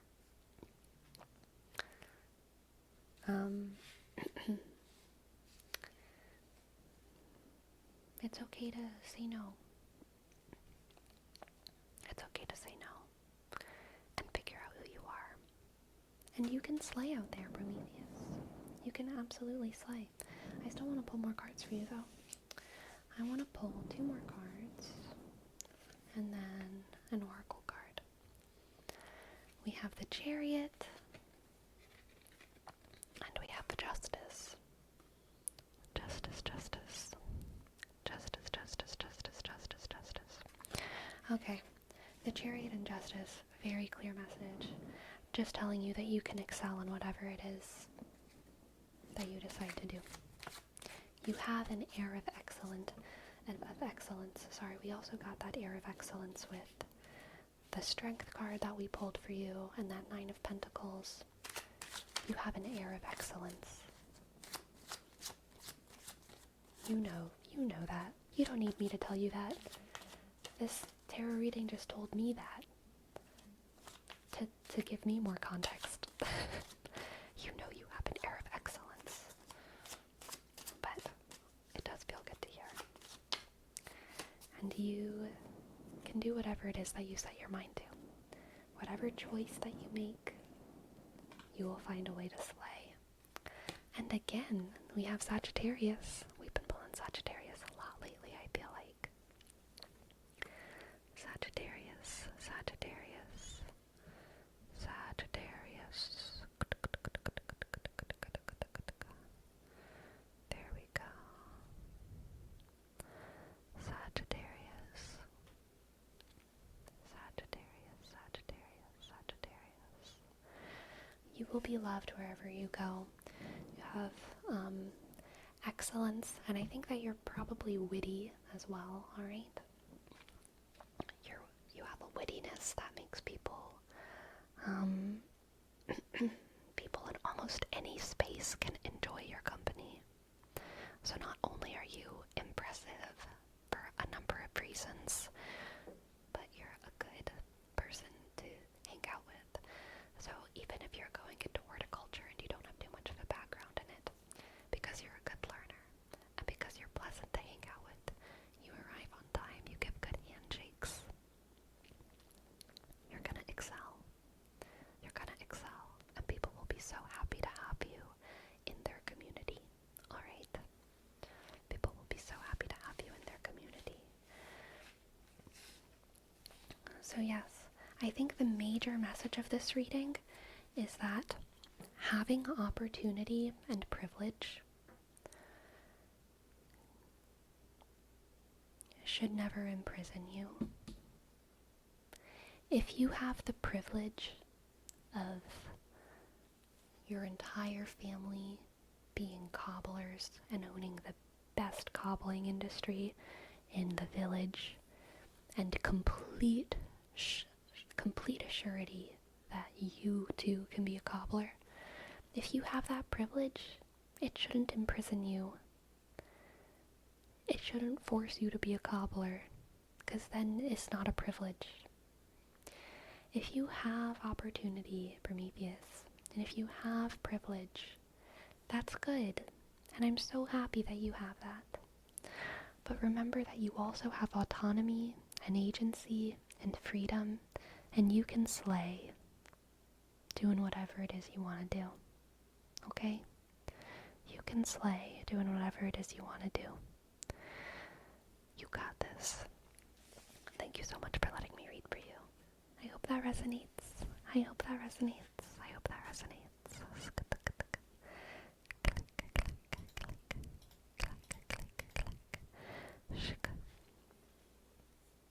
Alright.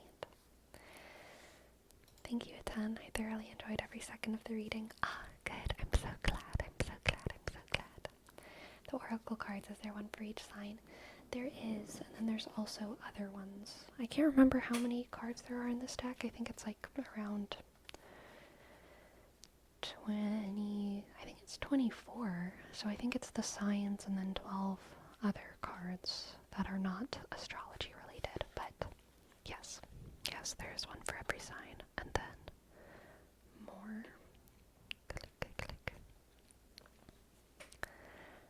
Welcome, Tanned Waffles. Thank you so much. I'm glad you enjoy.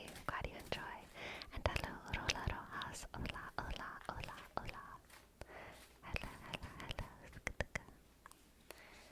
Alright. Let's do a reading for Foxfish.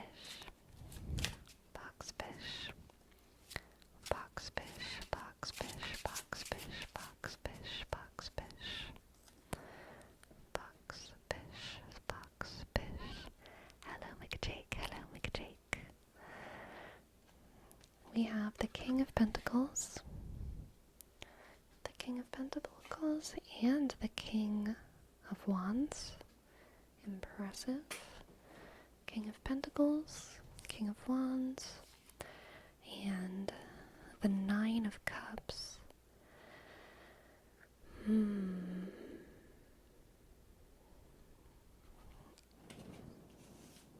Extremely interesting. Foxfish, are you a little bit greedy? Do you hunger for wealth, righteousness, talent, knowledge?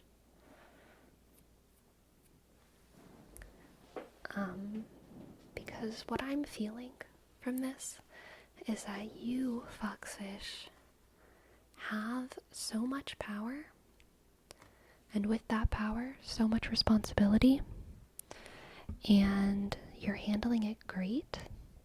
You are highly capable. You've achieved a lot, and with all your achievements has also come a wealth of resources. And sometimes you still feel like you're twiddling your thumbs, and you could do more. This is like Elon Musk, but also it could be like Hank Green. It could be both. Very busy people who have, for some insane reason, decided to be more busy. They both have a lot of power in their own right. Very different personalities. But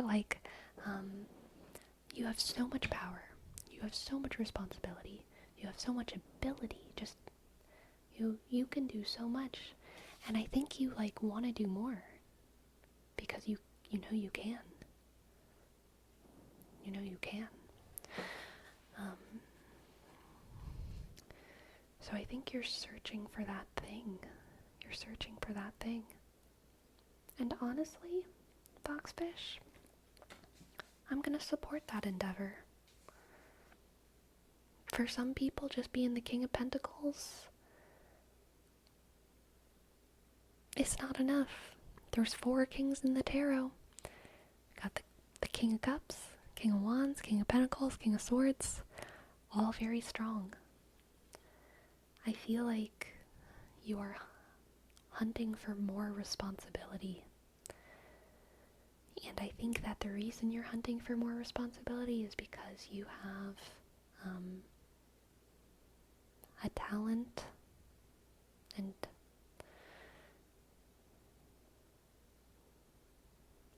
just an ability to handle it. And you're seeing these other people make decisions, you're seeing these other people be in power, and you keep looking at them and feeling like, even though I'm busy, I feel like I could do what you're doing better than you, so maybe I should just be in charge. Because I have time, I have space, That's the vibe. So yeah, Foxfish, I support your excellence. I support your striving for power. I'm very impressed. by you. Thank you for letting me read for you. I hope that resonates. good luck. Good luck. Good luck. Good luck. Good luck on your journey. Hello, the Ketu. Hello, the Ketu, the Ketu. Hello, the Ketu, the Ketu, the Ketu.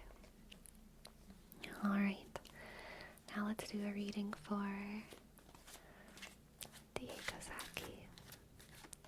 Diego Saki. Diego Saki. Diego Saki. Diego Saki. Diego Saki. Diego Saki. Diego Saki. Aw, the Ketu, thank you. I'm glad you like it. Alright, Diego Saki. We have the Three of Pentacles. The Three of Pentacles. The Three of Pentacles. The World. The World.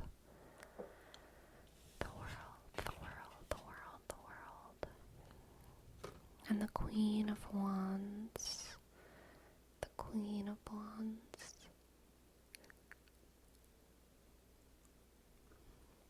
Diego Saki, this card is just telling you to enjoy the good times. Or this reading, I should say. Enjoy the good times. I think that times are beautiful right now. And you and your squad, whoever you and your squad are, you are beautiful. This is kind of like, don't take your youth for granted, because you are gorgeous. You are beautiful. And your squad is beautiful. And you have main character energy. Okay? And your squad has main character energy. I kind of think you are like the main characters right now of your world. Embrace that. Embrace that. Feel your own beauty. Feel your own importance. Live importantly. Live importantly. Like, don't worry about being cringe, you know? If you have a thing that you want to say, and it has all kinds of fancy words in it, you're the main character. It's okay to say it. It's okay to say it. Say your fancy monologues when they pop in your head. It's not cringe. You're the main character. You're the main character. And you're doing great. I hope that resonates. Thank you for letting me read for you. Being afraid of being cringe turns you into an NPC. So true, the Lancer. So true. So very true. So very true. Alright. Now let's do a word rep for Neatrix. Little Sharky. Little Sharky. Little Sharky. Little Sharky. Little Sharky. Was a nice reading. Thank you, Sleepy. Ah, you're so welcome, Diego Saki. Little Sharky. Little Sharky. Little Sharky. Little Sharky. Little Sharky. Little Sharky. Little Sharky. Little Sharky. Little Sharky. Little Sharky. Little Sharky. Little Sharky. Little Sharky. Tango Fanko, thank you. Thank you, thank you, thank you for your prime. Thank you, thank you, thank you for your prime, Tango Fanko. And M Constant, thank you as well for your tip. Alright, Tango Fanko, here's your name trace. C-H click A-N sk G click O-sk up-sk A click N click K-sk sk O-sk. Thank you, thank you, thank you, thank you. Thank you, thank you, thank you. Thank you.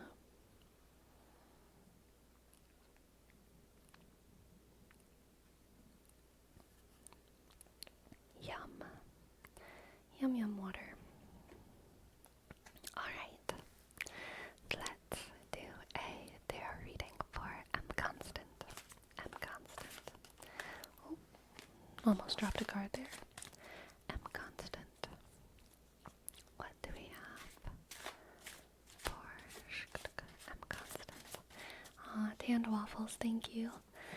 I've enjoyed that video as well. I love doing role plays. You know, role plays are so fun. Even when, you know, even when I get to indulge in a little bit of my own cringe. They're fun. They're fun. I should say, I force everyone who watches to indulge me in my own cringe. Alright, McJake, you got it. You got it. I will summon you when it is time. Alright. What do the cards have for M constant? M constant. M constant. M constant. M constant. What do the cards have for M constant? I'm glad that we all cringe together. Okay, we have the 7 of Cups, the 3 of Wands, and the 4 of Pentacles. Ooh, okay. I'm constant. I think you're putting your feelers out. I think you have a lot of ideas for possible things that you can pursue and like directions that you can go. And you're kind of putting your feelers out to all of them, but not investing in any of them. Heavily investing. Not heavily investing in any of them because you're not sure if any of them are gonna work out.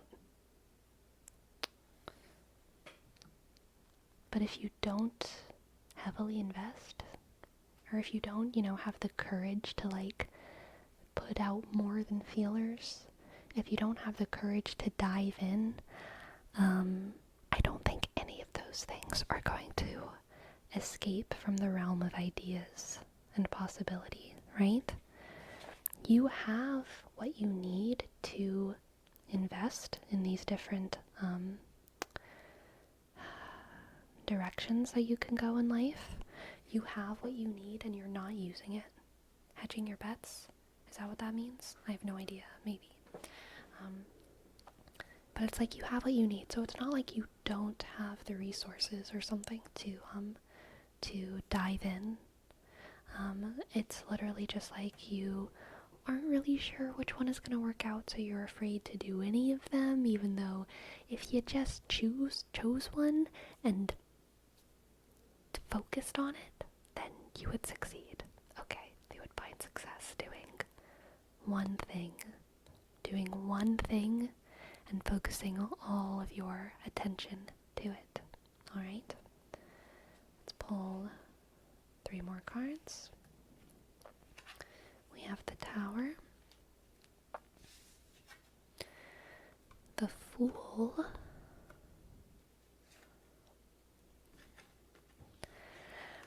oof, and the 7 of Swords. Oh my god. Oh my god, I'm constant. You have to focus. Okay? This is a warning now. This is a warning. This reading is saying that if you don't have the courage to dive into something and put yourself in it and do what you already know you can do, what you already know you have to do, but you're not doing it because you're nervous about whether or not it's going to work out or something, then literally someone else is going to take that opportunity. The vibe is kind of like if you're only halfway, if you're only putting your feelers out on YouTube, let's say, and so you have 3 different channels, and one of them is a video game channel, and one of them is a movie reviews channel, and then one of them is a vlog channel with you and your dog. And you are really just putting feelers out. You're not sure which one is going to do well, so you're not really investing in super nice equipment or blah blah blah blah, all these different things. You're not reaching out to other people in those different communities. You're not collaborating. If you do that, you're not excelling at any of them. And if you were to just focus on one channel and one thing, then you would be able to put all of your time and all of your effort into that one thing, and you would blow your competition out of the water, okay?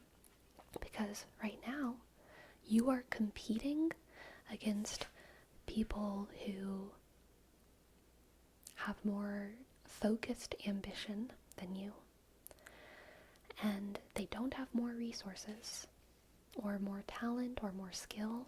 It's just that their ambition is more focused.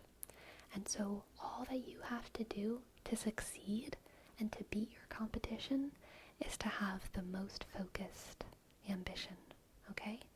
The most focused ambition. Because then you will be prepared. You will know what's going on. You'll be on it. You know?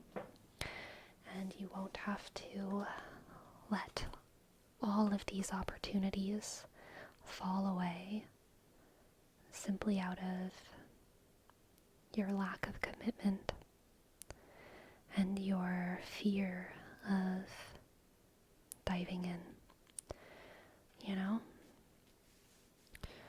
Let's pull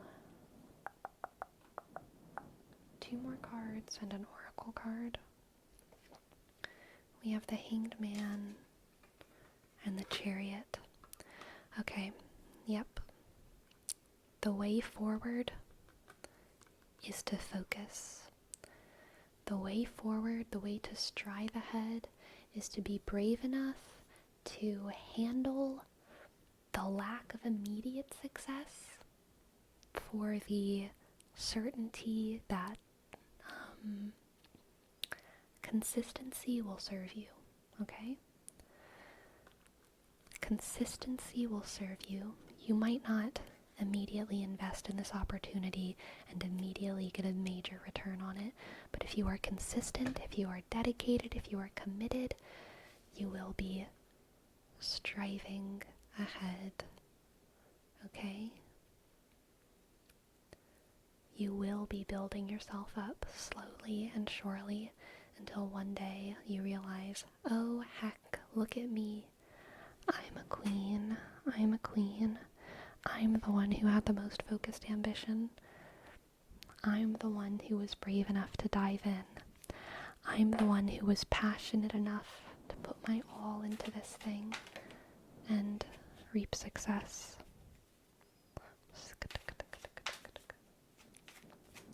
Let's see what the oracle cards have. We have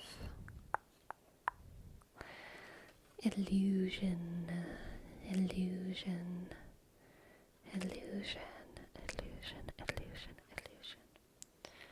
Yes. Your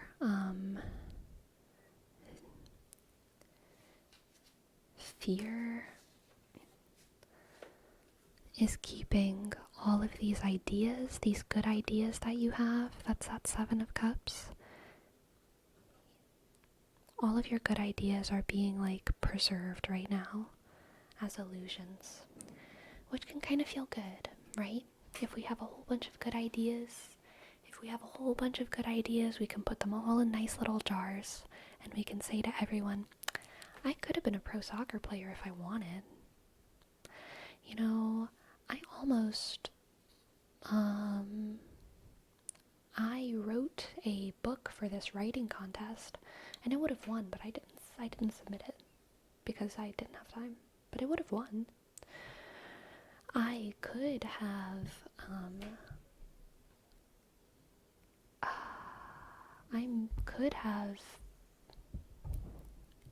I thought about investing in Bitcoin when it was the really good time to invest in Bitcoin, but I didn't. But I thought about it, I thought about it.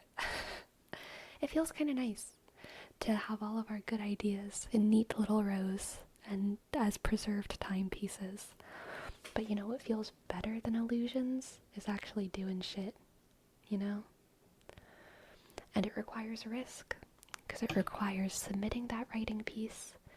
It requires going to audition to be a pro soccer player, and the possibility of failure. But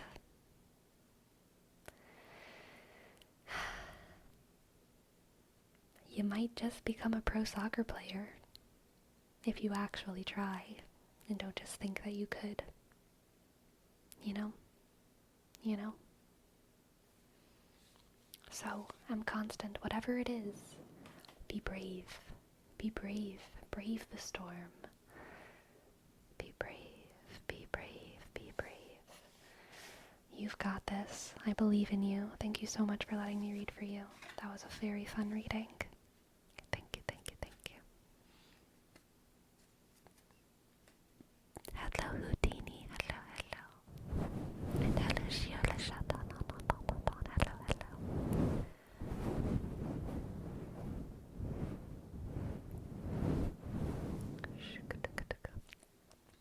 Alright. We also have a word rep for Archangel Demon for outsider. Outsider. Outsider. Outsider. Outsider. Outsider. Outsider. Outsider. Outsider. Outsider. Outsider. Outsider. Outsider. Outsider. How's your mic quality this good and detailed? Because I'm constantly putting my face right next to it. I don't do that thing where I'm over here. I keep it close. I keep it close. It's the Zoom H4n. Not a lot of people use it. A lot of people just use it as a interface rather than an actual microphone, but I think it sounds really, really, really nice. So I like it. I like it. I like it. Shuka, shuka, shuka, shuka, shuka. Outsider. Outsider. Outsider. Outsider.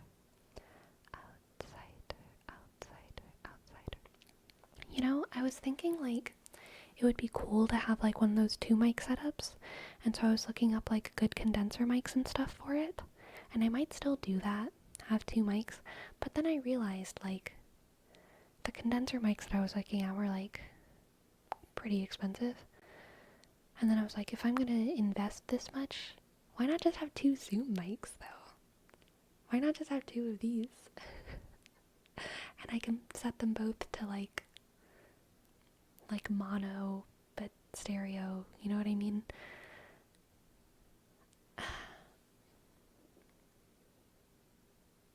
And I could do that, and then I could have this sound, but more binaural. I don't even know if I could do that though, because I would have to set it to mono. I would have to do all kinds of complicated things. I don't know. Shuka, shuka. Outsider, outsider, outsider, outsider. I don't really understand tarot cards. The more cards, the more accurate. Probably not the more accurate, but the more specific, for sure. The more specific. I can be equally accurate or inaccurate given any number of cards. But the more cards there are, the more detailed the story becomes. So, yeah, more specific. Outsider, outsider, outsider. Hello, pre-wave. Hello, pre-wave. Welcome to the chat. Welcome to the chat. I am currently full-time on YouTube and Twitch, King's but, I don't know. I've been thinking about getting a side job, just to have, like, more security, just, like, 1 or 2 shifts a week or something somewhere, but I'm not sure yet. I don't know. I'm currently a full-time ASM artist. Outsider, outsider, outsider, outsider. Do we have a name trace for Houdini? H, click, O, U, sk, D, click, I, sk, N, click, I, sk, underscore, 2, sk. Thank you so much, Houdini, for subbing. Thank you, Houdini. Thank you, Houdini. Thank you, Houdini. Thank you, Houdini. Thank you, Houdini. You get a double name trace now. Shk.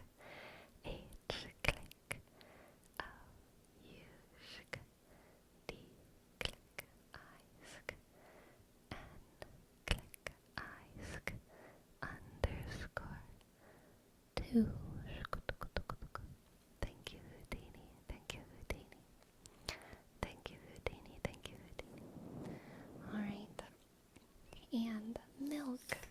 so much for the tip. Thank you for the tip. Thank you for the tip. Thank you for the tip. Thank you for the tip. Thank you. I would love to give you some scratches.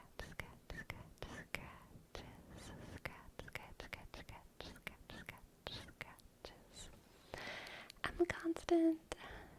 Thank you. Thank you. Sketch. And Christina, oh my goodness, y'all. Thank you so much. Thank you. Click. C, O, sh, N, click. S, T, click. A, sk, N, click. T, click. 4, sh, 2. Thank you. I'm Constant. And Christina T, thank you as well. Press the sub. C, H, sk, R, I, sh, S, T, click. I, dot. N, A, sk, underscore. T, click. E, sk, A, sk. Thank you, Christina T. Thank you so much. Thank you so much. Alright, tall glass of milk. We have triggered an event. Class. I have a very important question to ask you. You've already had a teaser of your reward, which is some delightful scratchy scratches. But if you answer the question correctly, you'll win back scratches for the entire class. Okay? So, here's your question. What is the capital of Wyoming? And here's your hint. Wysk, is ansk, so shysk. Why, click, is ansk, so shy. Click. Why, is Anne so shy? Why, is Anne so shy? Why, is Anne so shy? Why, is Anne so shy? Click. Jose, Green Ninja, Perot, Takan, OJ, Toothpaste Nova, Neary, Tall Glass of Milk, King Crimson, She-Do, McJake, Potato, Free Wave, good job. Here's your back sketches. Sketch.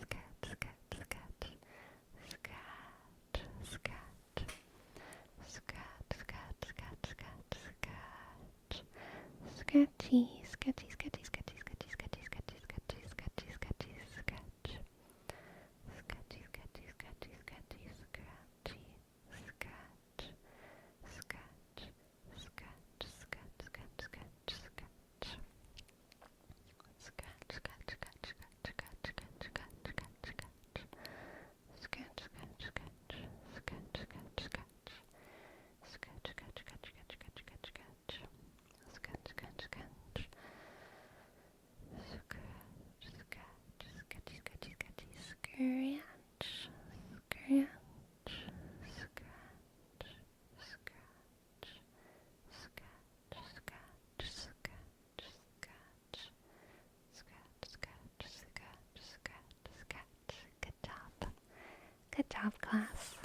Good job, class. Alright, my friends, it is time for recess. You've done very well, class. You've done very well. So please get all of your running around out of your system so that we can come back and y'all can settle down and stop being so darn fidgety or whatever, okay? I'll be back in 5 or so minutes. I'll see y'all soon.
Hi Ferome, hi Yakko, hi Destructicon, hi Dog Glass of Milk. Did y'all get your zoomies out? Did y'all get your zoomies out?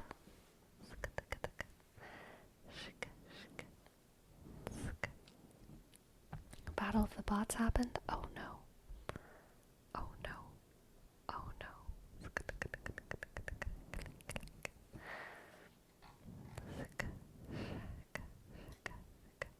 Oh, I see. Oh god. Why? Why?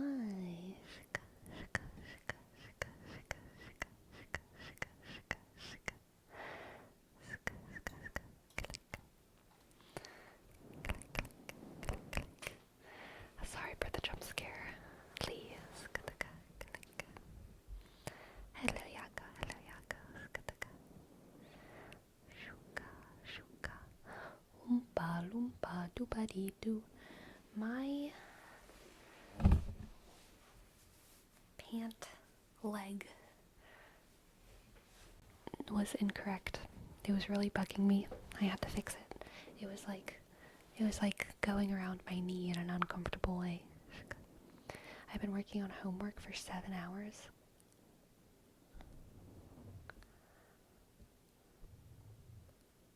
King Crimson. That's too long. That's too long to be doing homework. Why? Why? Yes, I agree with the Relsnir. Take a break. Run away with us for the summer, let's go upstate. We can all go stay with my father. There's a lake I know in a nearby park. You and I can go when the night gets dark. Take a break. I have to get my plan through Congress. I can't go. I've got to get my plan through Congress. I feel like if you don't know Hamilton, it doesn't make sense how those two things can be in the same song.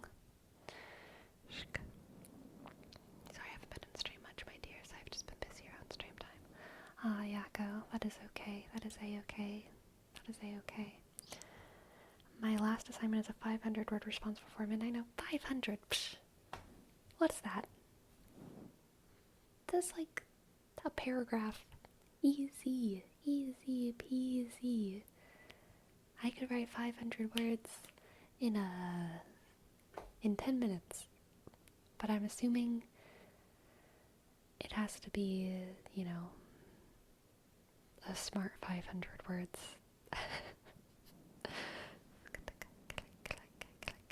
Did you type the words follow ban on Seribot's channel? I think I did.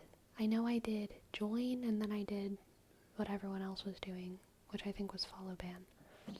Yes. I did. I did.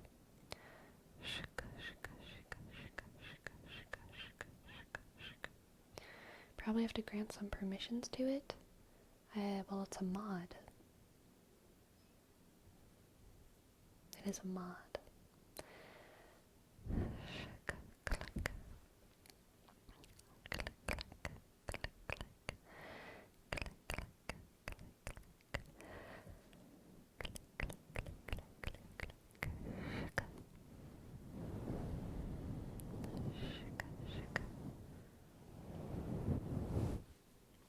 Oh no.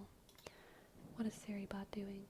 Oh my god, it's a cat pic. Oh, that's so cute. Oh my god, that's a cute cat. Oh, look at it. Oh my god, what the heck? Ridiculous. Oh, it's so cute. Anyway.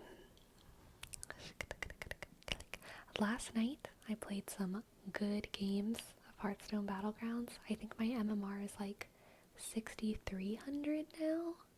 The goal tonight is to get to 6,500. I think I can do it. I think I can do it. I think I can do it. But here's the thing. So up until 6,000, every 500 MMR, there's like a floor, alright? So like once you get to 500 mmR, you can't go below. Once you get to 1000 mmR, you can go up, but you can't go down. Once you get to 2000 mmR, you can't go up, but you can't go down. Once I got to 5000 mmR, I could get to 500, but I couldn't sink below 5000, you know? But 6000 is the lowest floor. So even if I get to 6500, even if I get to 8000, I can sink all the way back down to 6000 if I go on a loose streak, which is a little bit scary. I'm a little bit nervous about that. You think you could get to 7K at some point? I don't know. Maybe. Tandwapples, thank you so much for your sub, Tandwapples. Thank you, Tandwapples. Tandwapples, thank you so much. Thank you, Tandwapples. D, click, A, shk, N, sk, E, click, D, shk, W, shk, A, click, F, sk, Sk, L-E, shk, S. Thank you so much, Dan Waffles. Thank you so much, Dan Waffles. Thank you.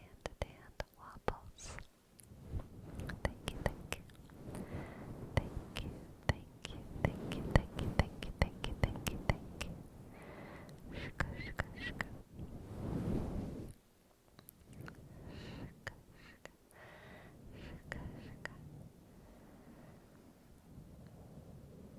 I don't know what happened, but after the bot attack, it said I had to be sub for a month to chat.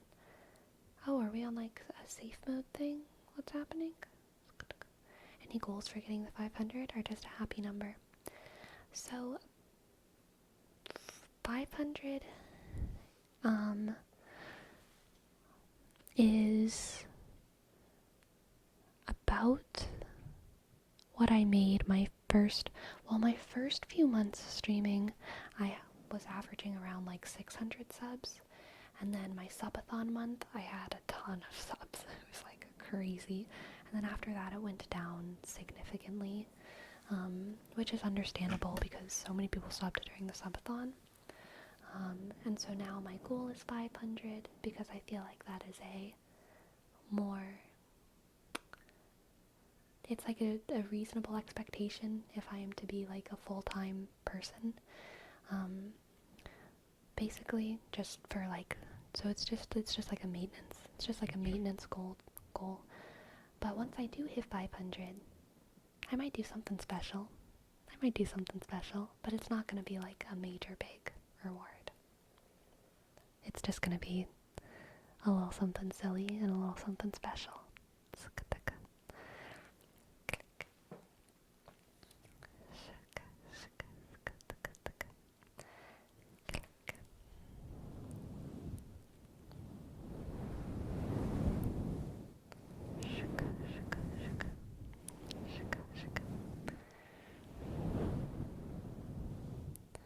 Yes, I can agree with that, Faroum. I think if we ever get more than 500, if we ever hit like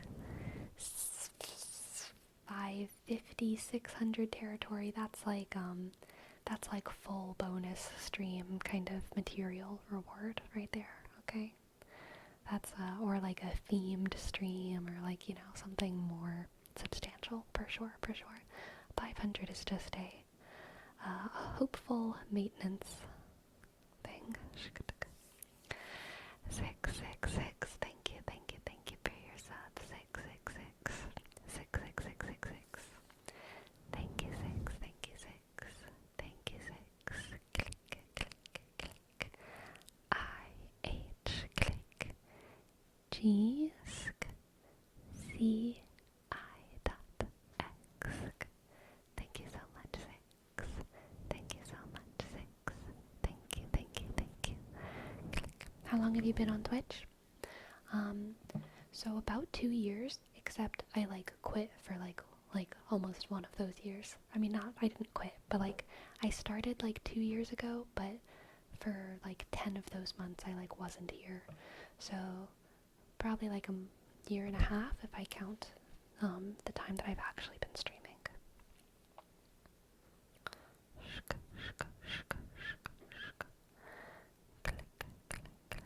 Right, exactly, bro. Exactly, bro. Shaka, shaka, shaka. Shaka, shaka, shaka. Good night, holy moly. Good night, holy moly. Good night, holy moly. Shaka, taka, taka, taka, taka, taka. Yes, Jose, I did start a second channel to put all my VODs on. I started a second channel so that I could put my VODs publicly so that they show up on my main channel in the playlist, because before they had been unlisted and so they weren't even showing up on my main channel, which was like annoying for me. So I wanted to have a second channel where I could post just mirrors of anything that I'm posting on TikTok, and so that I could post my VODs publicly. Yes.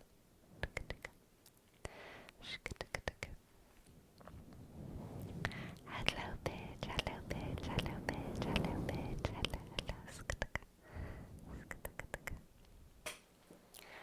But thank you for the warning. I appreciate it. It would have sucked if it was someone else.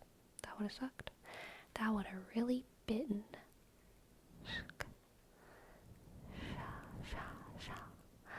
Shara, Shara, Shahrazad. Shara, Shara, Shahrazad. Shara, Shara, Shahrazad. Shara, Shara, Shahrazad. Would be allowing ads on those ones. IMO, everything helps. I don't know, I feel conflicted about it. I kind of like the idea of my VODs being adless, because they're so long.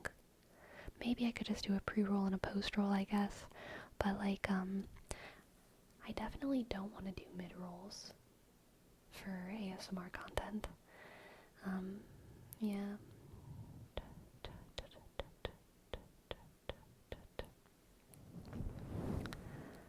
If people would be watching them on Twitch, ads would appear. That's true. But also on Twitch you get to watch it live, you know? And on YouTube you don't. So.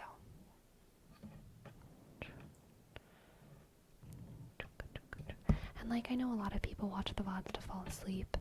And a lot of the people on Twitch who it's important enough, like, people who are watching on Twitch in order to go to sleep will usually sub so that they don't get ads. But people on YouTube, I mean, I guess they could get like a YouTube membership, or right? YouTube Red? YouTube membership? YouTube what? Not membership. YouTube Red. Fancy YouTube to like not get ads. But I feel like I don't want to put that expectation on people for Twitch. YouTube Premium. There we go. That's what it's called. Thank you. Thank you. Thank you. Thank you.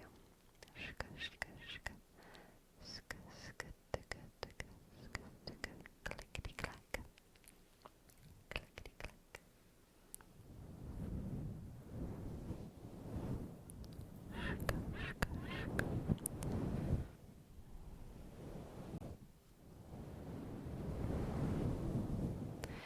No, and Olivia, membership doesn't get rid of the ads, but YouTube Premium does get rid of your ads, which is like a YouTube upgrade. So it gets rid of ads on every channel that you watch. You know what I mean?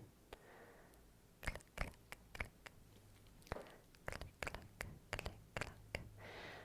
Oh, nice. You get it for cheap with college. That's great, Tan Waffles. Usually videos turn off for me while I'm asleep somehow, so I don't worry about getting jump scared by post-roll ads.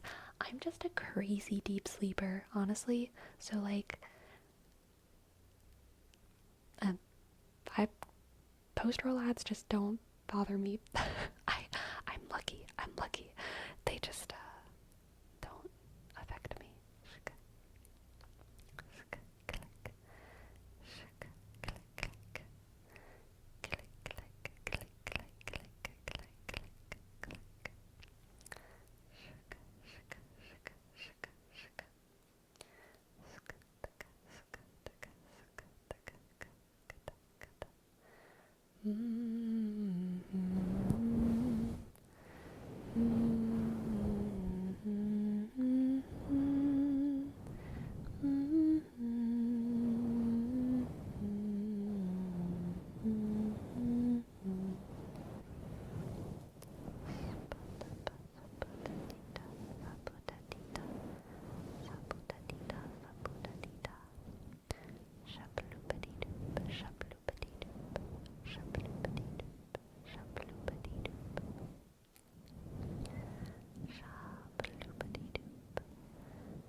Jose, we have rar, rar, rar, rar, rar, rar, rar, rar, rar, rar, rar, rar,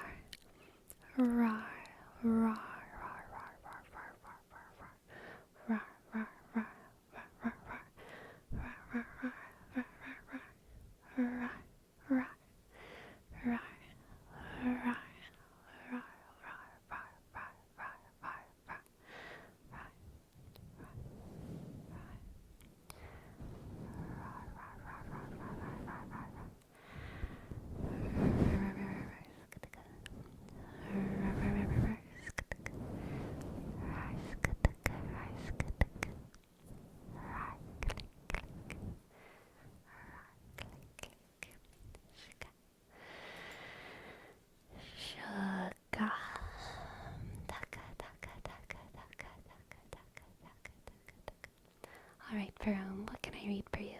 What can I read for you, Perome, Perome? What can I read for you? Perome, Perome, Perome. Shuka. Shuka. Shuka. Shuka.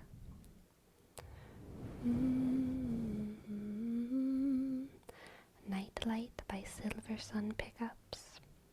Gotcha. Nightlight by Silver Sun Pickups. Nightlight. Silver Sun Pickups.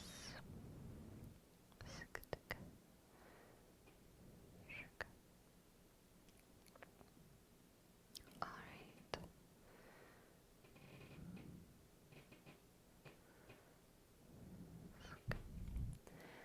The wind behind our eyes swell, staring down all who generalize well. A chemical change of the spirit will be the exchange of our visit, putting more makeup on the masks that we wear, turning our night lights on in the daytime to scare. If we say that we want it, we only want it with the lights out. If it's a game, well, we want it. We only want it with the lights out. If we enter through the front door with the keys we stole the night before, are we afraid to be the masters of the tingles disaster? Ladies and gentlemen, it's time to beware. If this is the moment now to ask, do we dare? If we say that we want it, we only want it with the lights out. If it's a game, well, we want it. We only want it with the lights out. If we survive this, we want it. We only want it with the lights out. So dedicated, we want it. We only want it with the lights out. Turning our night lights on in the daytime to scare. If this is the moment now to ask, do we dare? If we say that we want it, if we say that we want it, if we say that we want it. If it's a game, well, we want it. If we survive this, we want it. We only want it with the lights out. If we say that we want it, we only want it with the lights out. If it's a game, well, we want it. We only want it with the lights out. If we survive this, we want it. We only want it with the lights out. So dedicated, we want it. We only want it with the lights out. Shk. Shk. Shk. Lovely. Good line in there with the tingles disaster. Are we afraid to be the masters of the tingles disaster? Good. Good. Good, good, good.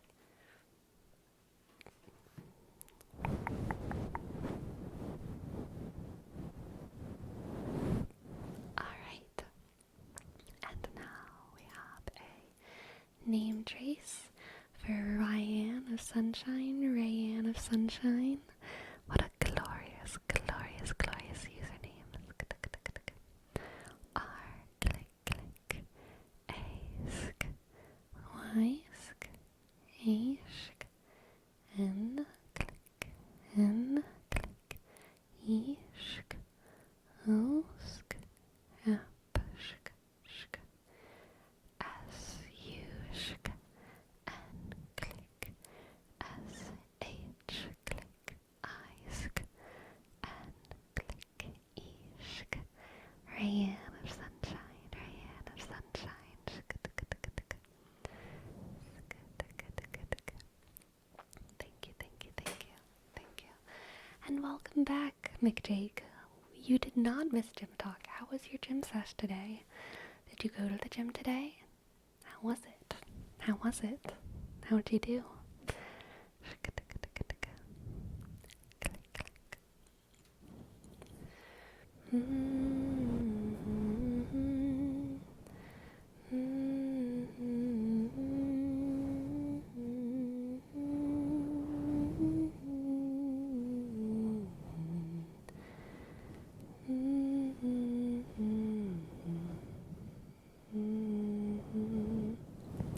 My gym session today sucked. Oh no! 45 minutes of cardio and then 45 minutes of core. My least favorite gym day of the week. Oh, that is rough. That is rough. That is rough. But you survived. You survived.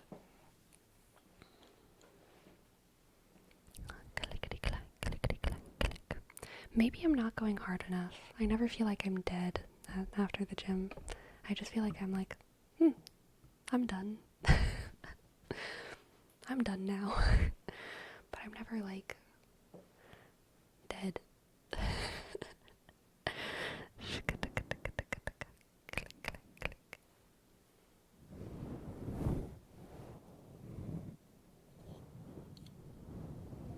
If your legs are wobbly, then you might want to go a bit harder. My legs are usually a little wobbly. That is true. That is true.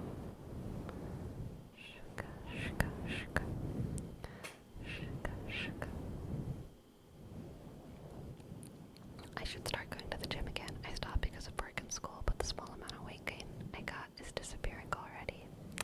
Dang.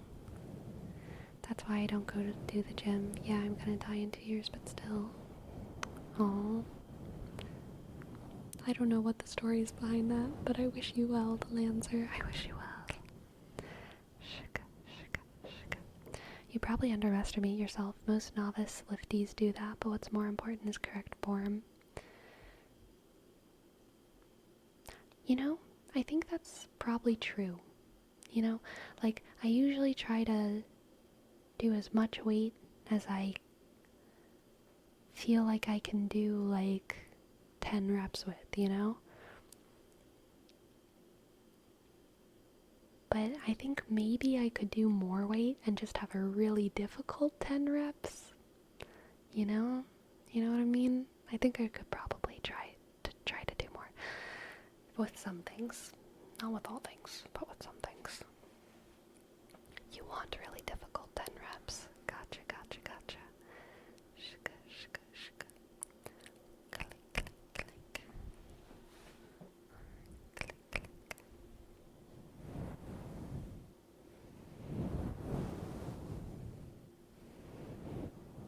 You want the 10th rep to feel like the last rep you will ever do? Okay. Noted. Noted. Shka, shka.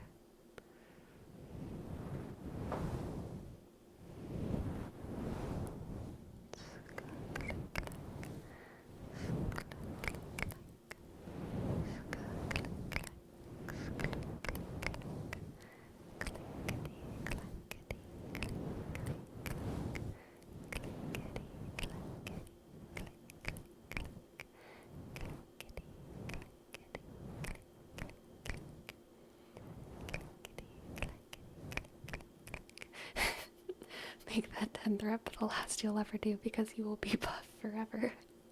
I like that, King Crimson. I like that.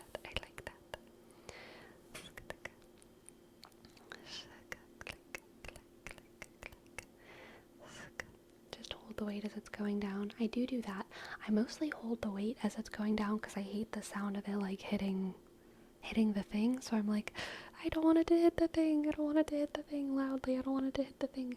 A lot of times whenever I'm on like the machines and stuff, I don't even go all the way down. I let it like hover like a centimeter above the other weights because I'm like, I don't want it to hit the thing and be loud. and then I go up because I just don't like that sound. It makes me feel like people are gonna look at me, and I know they won't. There's sounds all over the place, but I just don't like making noise in public. You know what I mean? Making noise in public? Cringe.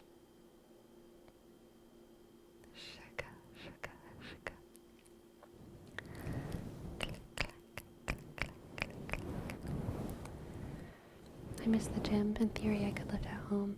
Yeah, I could too. I think going to the gym is good for me though, for so much more than just like physical health, because I don't have a workplace and I don't really have like a second place or a third place. I just have one place, which is my home. And I think just having another place that I frequent is like good, you know, for the brain. Just like seeing other human beings in the world. The closest thing I have to a second place is like the grocery store, but I also go to like different grocery stores, you know what I mean? It's not always the same one. So, it's good to have like another place. It's good to have another place. I find going on hikes to be a super relaxing way to get out of the house. I agree so much, but also I'm like, because I live in Oregon, I'm very enslaved to the weather. You know what I mean? I don't like going on hikes in the rain, but I do love a good hike. I do love a good hike. Is tomorrow gym day? Yes, tomorrow is gym day. I woke up extremely late today, so I might go to the gym tomorrow, but like technically before I go to sleep, and then come back home and go to sleep, and sleep during the day tomorrow. I might do that. I haven't decided yet. It depends on how I feel at like 8 a.m. I'm positive I'm gonna be awake at 6 a.m., you know, and so I'll see. If you go in the morning, it might be packed with people. I've gone in the morning before and it's been really nice.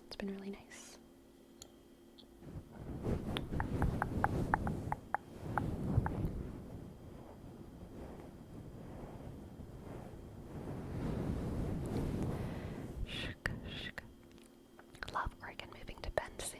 Nice.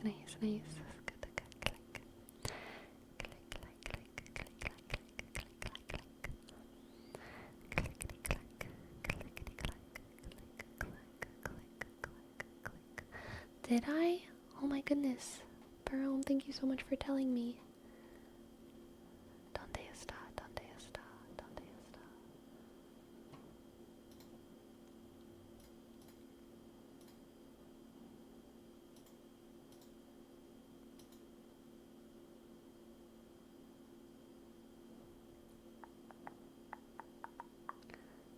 Yes, Yaka can definitely get a tarot reading.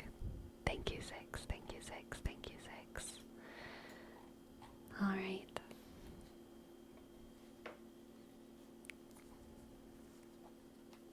We got it.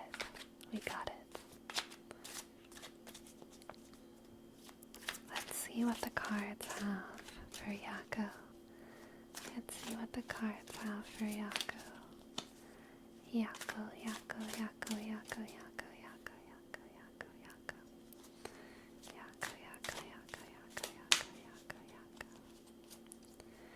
We have the Hierophant, the Empress, and the Five of Pentacles.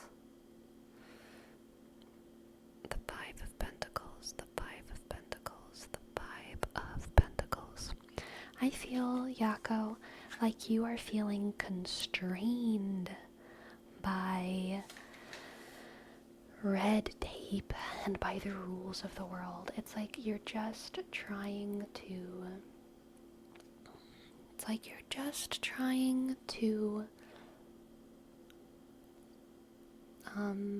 like do a thing, but in order to do the thing, you have to have like 10 million other papers that you need to have like corrected and signed, and you have to go through all of these different processes to just like get this one thing that you're trying to get done,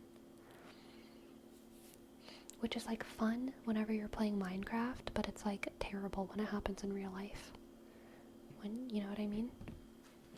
It's like so fun in Minecraft when you're like, oh my gosh, in order to like get this thing that I want, I have to like build 20 other things first. Very fun. But in real life, it sucks when you're like, I just want to fix my tire, but in order to fix my tire, I need to get this thing and this thing and this thing and this thing and this thing and approval from this person, and they need to go through those people. And my mom said that she would help with this, so I emailed her, but she never emailed back, and so I don't want to reply to this person until my mom emails me back. But my mom is not checking her email because she is now a QAnoner, and she doesn't believe in that email because it's owned by Google, and so she wants me to use this sketchy email, but I don't want to use the sketchy email to talk to my mom because I think that the email is a scam, and I think that it's giving her viruses, so maybe I should text her, but she never answers her phone, and I just want to fix my tire. Oh my god, I'll just pay for it myself, but then when I go to Christmas, my mom is gonna think that I'm ungrateful. So I'll just not tell her that it broke in the first place, I guess. Then that'll be fine. You know? It's like that kind of thing. That kind of thing.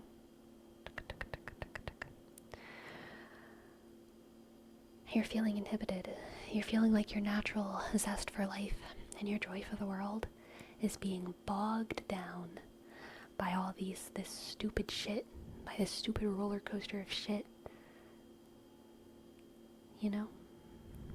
I missed it. Can you repeat that? What kind of thing? I do not think I could repeat that if I tried. And that sucks, Yako. I want to get an oracle card for you. To see what... Just to get a sprinkle on top of this vibe check.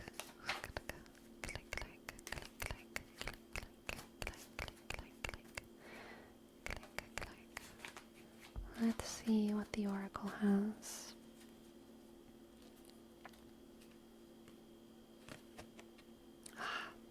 Synergy. Synergy. You know what, Yako? It's one thing at a time. One thing at a time. Get your ducks lined up, one frustrating step at a time, and all of a sudden, you're going to walk into a building and have all of your correct papers. You're going to have a whole folder. You're going to have your license and your birth certificate and your landlord references and your electrical bill for your proof of address and your library card and your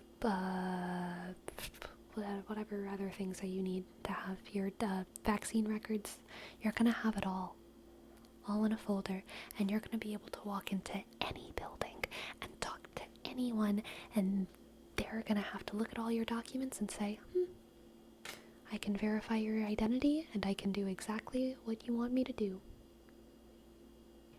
You know what I mean? You're going to have the most synergist record of your existence. You're going to have your credit history. You're going to have your bank statements, and it's all going to be nice and neat. Your taxes for the past 5 years. You're going to have it all. You're going to have it all. You're going to have your 401k. You're going to have your will. You're going to have the will of your next to kin. You're going to have it all. The whole folder of yourself, and you will be able to do anything you want. Because finally, all of that will be done. All of that will be done. You'll be immortal.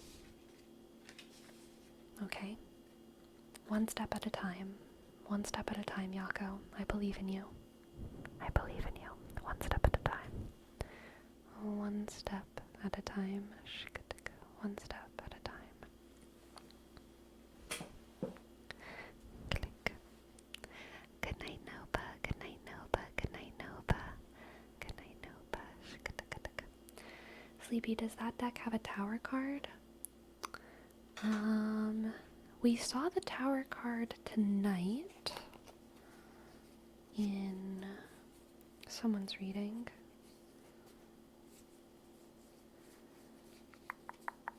I think it was M. Constant's reading about them taking their opportunity and being assertive and brave, else it all falls away, This is the Tower card. The Tower, the Tower, the Tower, the Tower. The Tower, the Tower, the Tower, the Tower. Shk. The Tower, the Tower, the Tower. Click. Hello, J-O. And for McJake, we have a word wrap for Jake.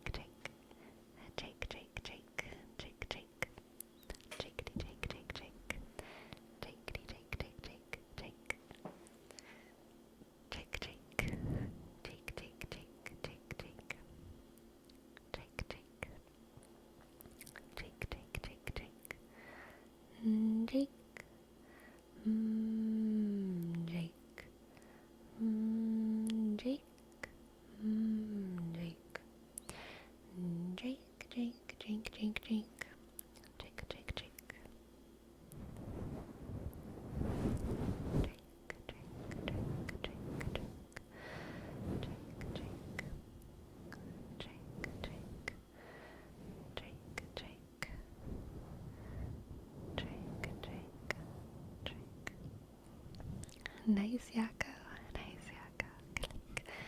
Click. Yes, Jake. We call upon you. We use your name merely to pronounce the glory of it. Jake. We pronounce your glory. Jake. Jayo, thank you. Thank you for your sub, Jayo. Thank you for your 2 whole months. Thank you. J, click, ask, Y, click, O, 2, shk, 9, sk. Thank you, Jayo. Thank you, Jayo. Thank you, Jayo. Thank you, Jayo. Thank you, Jayo. Thank you, Jayo. Thank you, Jayo.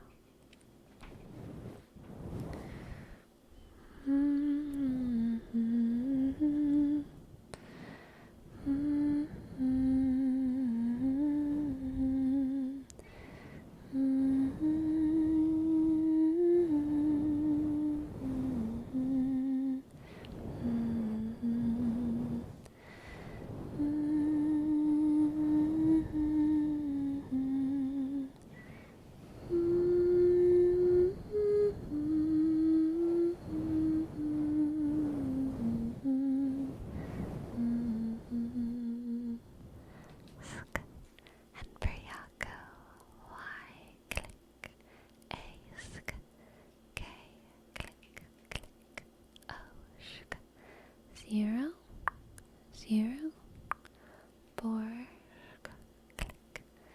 Thank you, Yakko. Yakko, go.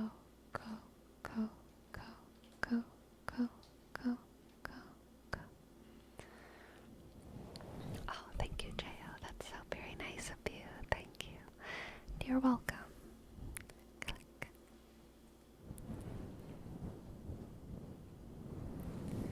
Relax. Oh, Prometheus, I love your little frog emotes. They're so cute. Oh, they're so cute. They're adorable. Gaboo. Shaka.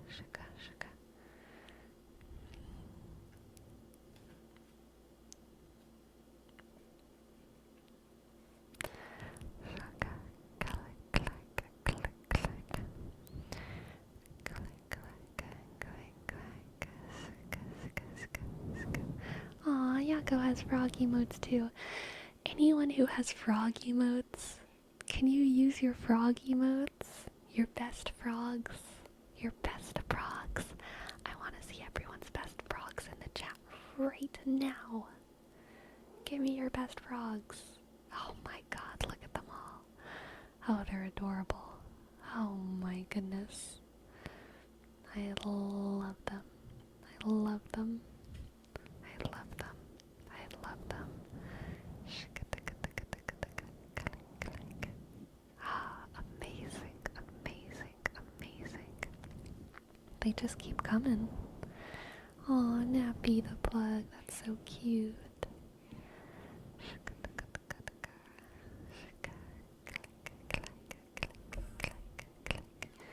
Hypno frog, amazing. Amazing. Ah, we have the whole set of them by Prometheus. So good. So good. So good. Shaka, shaka. I'm ashamed to be lacking frogs on this Toad Tuesday. It's Monday. Oh, only for an hour and a half or whatever. It's practically Tuesday. It's Tuesday if you drive a few miles east. Shaka. I got a rat. Rats are pretty cute. Those are some very good boys. Kibuki, kibuki, kibuki. I want to see everyone, you only get to send one emote, alright? I want to see the emote that you always wish you had an opportunity to use, but the opportunity's never, it's never the right one, but it's such a good emote, and you've just been waiting, but you only get to send one, okay? Go for it whenever you're ready. We got a Dorito, amazing, from Yako. Good, good, good, good, good, very good. Ah, that's a good one, Nancomb. A little spinny spin. And a cute little cat smile. Aw, I like these, I like these. My prized possession, my Sinchobe emote. That is very good. That is very good. Ah, lovely Christina T. Nay, a classic. Very good one, very good one. Kirby. Frog note taker doesn't come up enough, I think. JD, excellent mod extraordinaire. JD uses note-taking emotes so well. So well. It's always funny when I see the little... I am so sorry. It's always funny when I see the little JD taking notes in chat. It's funny, I think, also because he's a mod, but it works. There's opportunities. There's opportunities.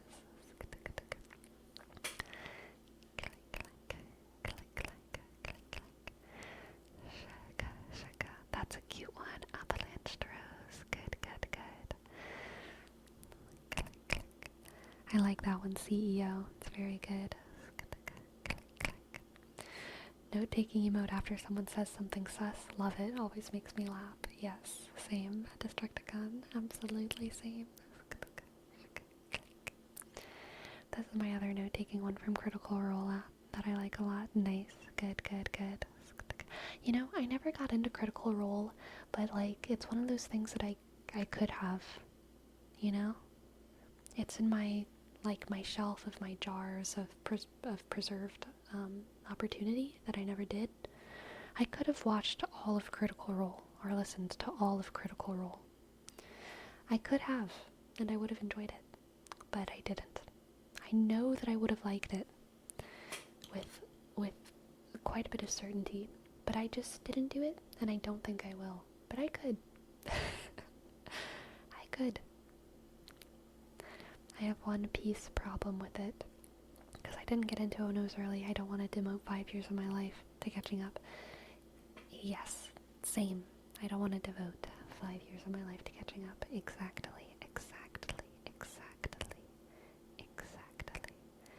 Yep, exactly from. There are a few channels dedicated to making episodes much more digestible if you ever get the chance. Nice. I think I would feel like a cheat if I did that. I would feel like I was being Destructicon, reading all the books. I would feel like I was spark notesing everything.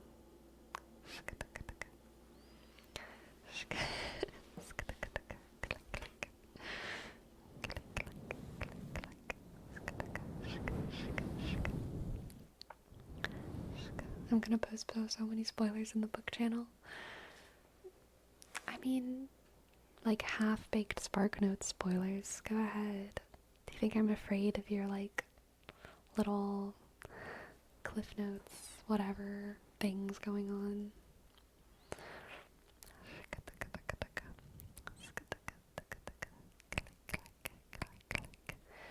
I mean, with how fast reading manga is, catching up on One Piece is significantly faster than catching up on Critical Role. Could you listen to Critical Role on like 2 times speed? 2 times speed.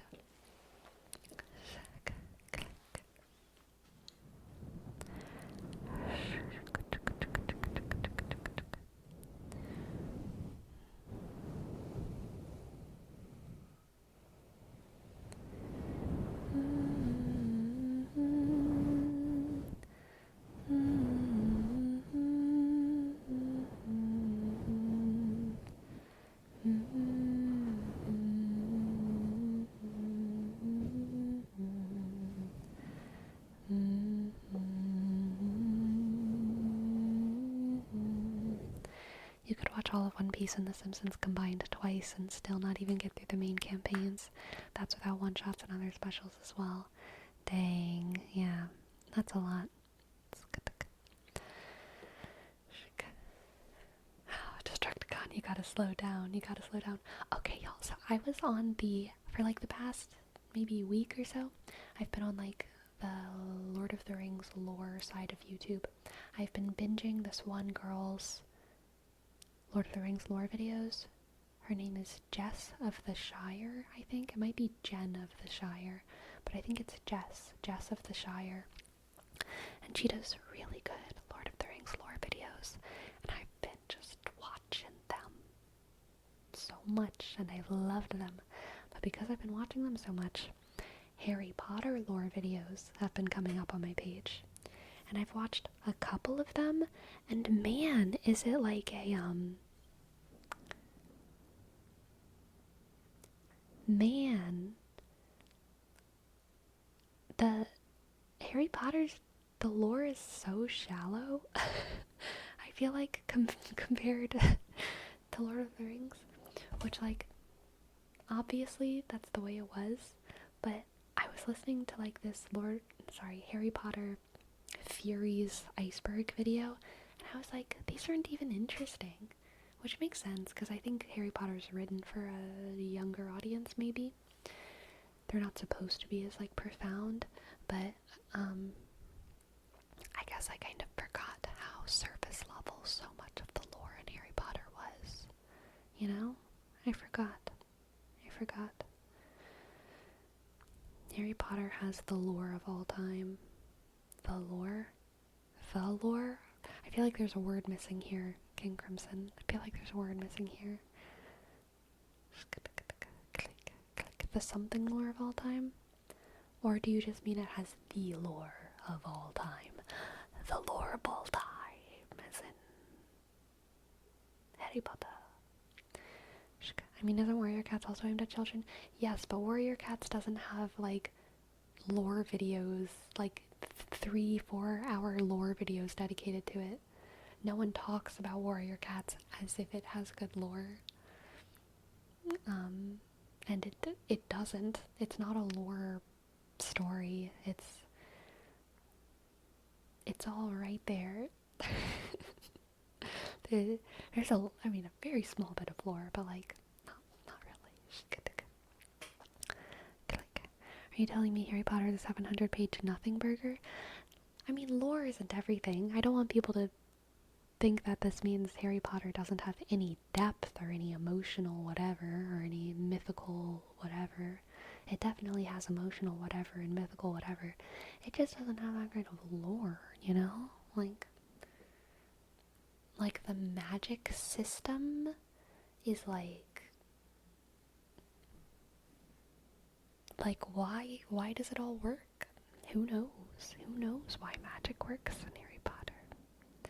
Who knows?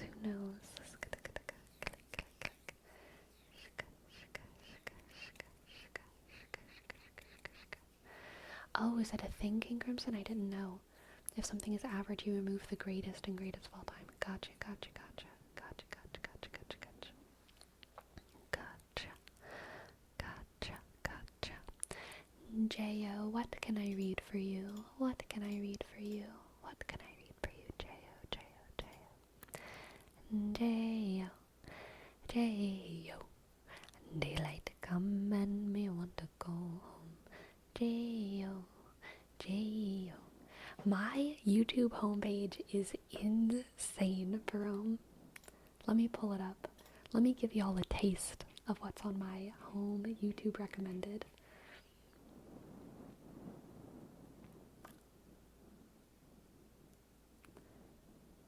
This is pretty funny.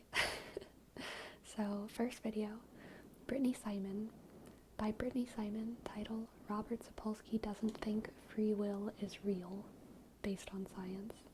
Second video, The Worst Lord of the Rings documentary, by Jess of the Shire. Third video, by Dr. Mike, The Trouble with Health Podcasts, Calories In, Calories Out, and the Carnivore Diet. Fourth video, The Election System Has Failed, Debate with Tim Pool, co-host something ... by Destiny. Fourth video, How We've Changed Each Other Over 14 Years Together, by Rachel and June's Adventure. No idea who they are. Next video, by Lila Rose, Authentic Male Leadership, Taylor Swift, Biden Q&A. Next video, by Deep Guild, Gimli tries to describe caves. Next video, by Greg Guevara, We Are Most Certainly Not All Going to Make It. Next video, by Alex Myers, The Percy Jackson Reboot is Kinda Weird. Next video, by Paige Turner ASMR, Pure Whispering Ramble, Tired, Ugly, and My Tooth Hurts. Aww. Next video, by James Smith, don't know who this is, The Downfall of Modern Podcasts. Next video, by Vault, The Harry Potter Misconceptions Iceberg Explained. Next video, by Jubilee, Should Men Have a Say? There's gotta be more. Oh, okay, they're talking about abortion. Now I at least have context for the question, but just as the title, Should Men Have a Say? is a very funny title. Next video, by Patrick's ASMR. ASMR, extremely high gain, but extremely slow and gentle. Next video, by The Iced Coffee Hour. A serious talk with my fiance, getting a prenup. Next video, by Daniel Green, Avatar's Marketing Stumble. Oh, opening that one in a new tab. I love Daniel Green's fantasy news. Next video, Can You Beat Baldur's Gate 3 as a Cat, by Proxy Gate Tactician. Next video, the comment section with Brett Cooper. Is Drake to blame for her failing marriage? Next video, by Mepkin Abbey, a look at contemplative life today, about nuns. Next video, Ambient Horizons, Study with Me in Skyrim, College of Winterhold Library, 25.5 Pomodoro. Next video, Interview with Gen Z Congressman Maxwell Frost, by Destiny. Next video, Why You'll Never See Movies Like The Lord of the Rings Again. Good night, Yaka. Good night, Yaka. Good night, Yaka. I want to read what y'all are saying. Yes. Sleepy, what's the name of your glasses brand? I forgot. Firmoo. Firmoo. Firmoo.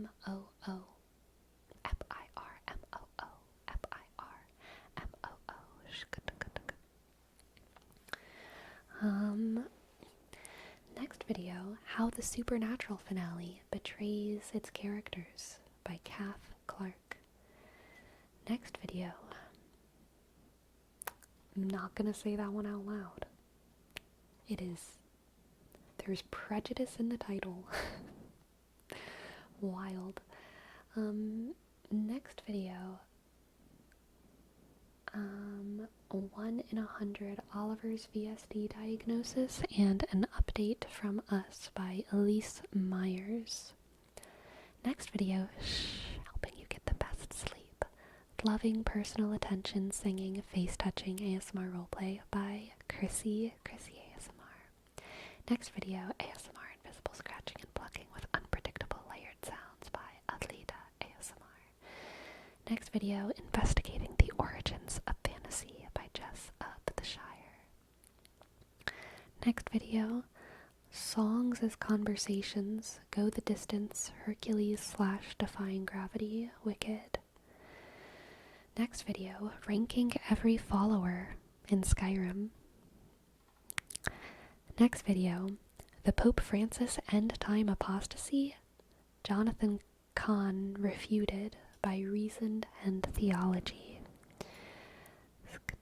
Next video, the Gen Alpha Moral Panic, Education Under Capitalism. Next video, How Many Kids Do We Want? Plus, Why Do People Think Paul Hates You? Honest Q&A, Paul and Morgan After Dark by Paul and Morgan. Let's end it there. That's plenty. That's plenty for y'all to have gotten a taste of my all over the place YouTube recommendations. Appreciate the sharing, Sleepy. You're welcome. You're welcome. You're welcome. There's less health stuff than there usually is. I usually have some more vegan content, I will say. I think my my Lord of the Rings binging has skewed my recs a little bit. Usually there's a little bit more vegan stuff.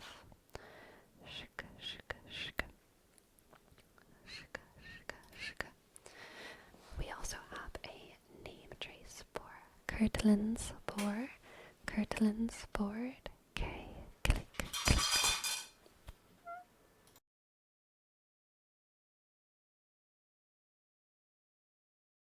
I forgot about the cat food. I'm so sorry. I forgot. I'm sorry. Please forgive me. Please forgive me. Please forgive me. Please forgive me. Please forgive me. Please forgive me. Please forgive me. Last night it was Lurler, and tonight poor Kirtland is the victim. I am so sorry. I am so sorry. Kirtland's board. Here's your name trace. K, click, click. U, shk. R, click. D, click. L, U, shk. N, sk. S, F, shk. O, sk. R, shk. D, sk. Kirtland's board. Gets about 5 seconds sooner every day. Yeah. My cat gets about 5 seconds fatter every day. I'm kidding. That doesn't even make sense. I just thought it would be funny to say.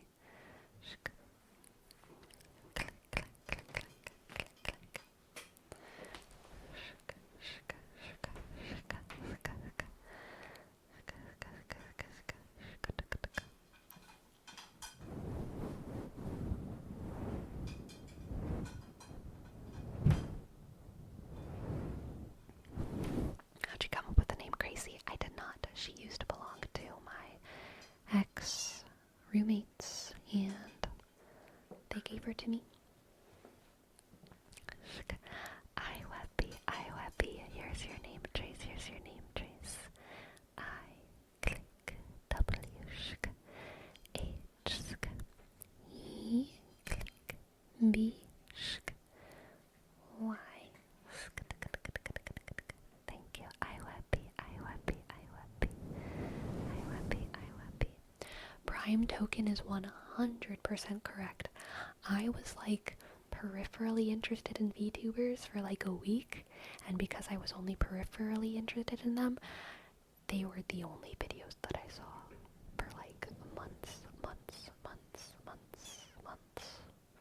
was like okay with it because I was interested. I started getting invested in all of their personalities and all of their dramas, and God, I love Iron Mouse to this day. I love Iron Mouse. But, yeah, that will definitely skew your algorithm quite a bit, quite a bit. My YouTube feed is mostly music, science, some wrestling, and a sparkle of video games. Nice, nice. Nice. You know how I did like a judging your bookshelves thing for the subathon? I feel like I should do like a judging your YouTube home page, you know? If I could get screenshots of everyone's top recommended videos. That could be fun. That could be fun. Very, very invasive. Hee hee hee hee. Just gonna go. Hope your day's going well. Welcome 808080. Welcome. Thank you so much. Now that is a personal reading. Yeah, for real, for real. For real, for real.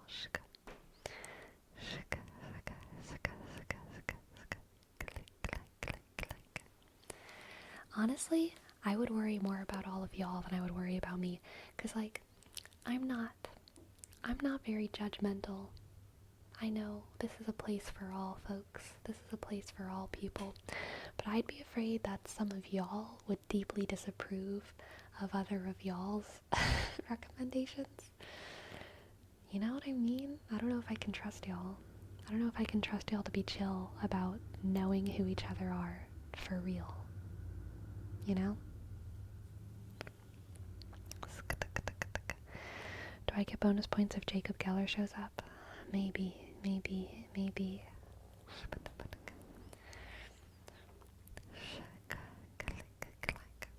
Honestly, Prime Token, it's a good way to be. Sometimes I feel like I should be more judgmental.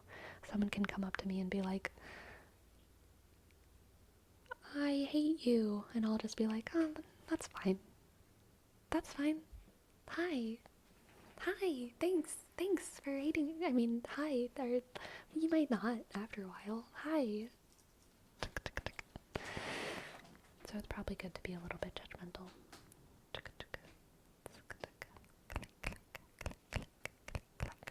Is there an actual recommended area, or do you just mean our front pages? Your front page is the recommended area. It's like different from your subs page, different from your watch later. I refresh my homepage 5 times and you always show up. Yes. Yes. What are you doing? Kapow. Do you want me to pet you?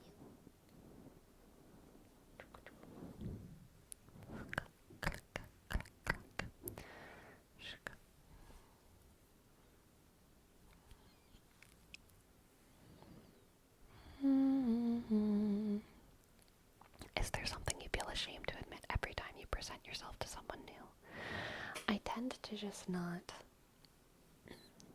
I need to clear my throat just a sec. Like, if there's something that I'm, like, afraid of being judged about, I probably just won't say it. I'm not gonna, like, lie about it. I'll just, like, talk about it if it's directly brought up, you know? Yeah.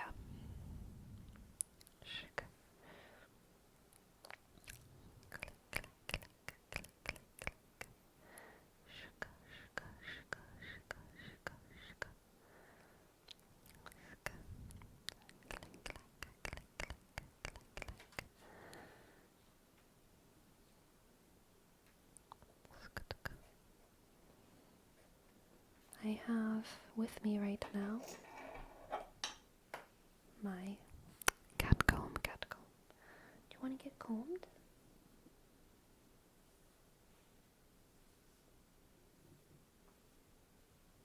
Get some of this fur all going the right way. Get any tangles out.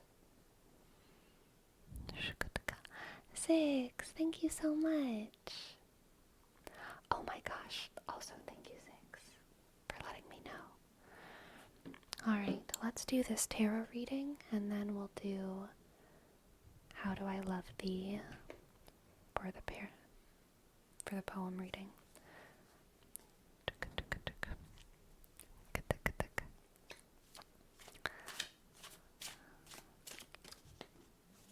What do the cards have for six?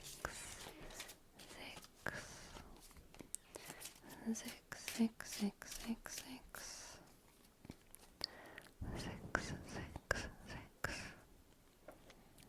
We have the Four of Cups,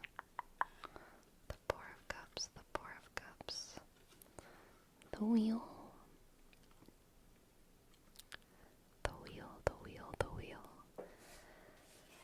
the Four of Cups, the Wheel, and the King of Pentacles. The Four of Cups, the Wheel, and the King of Pentacles. Don't you worry, Zix. Things are gonna start getting fun again soon, okay? I feel like you might be in a stage where, like, everything is good. That's that King of Pentacles energy. You're doing well, things are good, things are fine, but because of that Four of Cups, things are starting to get, like, a little bit boring. It's, like, almost too stable, and you're, like, you're starting to get restless. You're starting to wonder if things need to be more dynamic in your life. And you're starting to worry that maybe in order to gain that dynamism, you're going to have to lose some of your security. But don't you worry. The Wheel of Fortune, twists of fate, are always right around the corner, alright? Your familiar flavor of chaos will always come back. You never have to worry about your life being boring, alright? Even if for a little tiny while you start to worry that your life might be getting boring, it's just not gonna. There will always be a crazy twist of fate, okay? There will always be a crazy twist of fate. And you needn't sacrifice your security, okay? In order to find your familiar chaos. You're gonna be okay. You're gonna be okay. You've got this, Six. Thank you for letting me read for you. And I hope that resonates. Alright, now let's read How Do I Love Thee? How Do I Love Thee? A classic.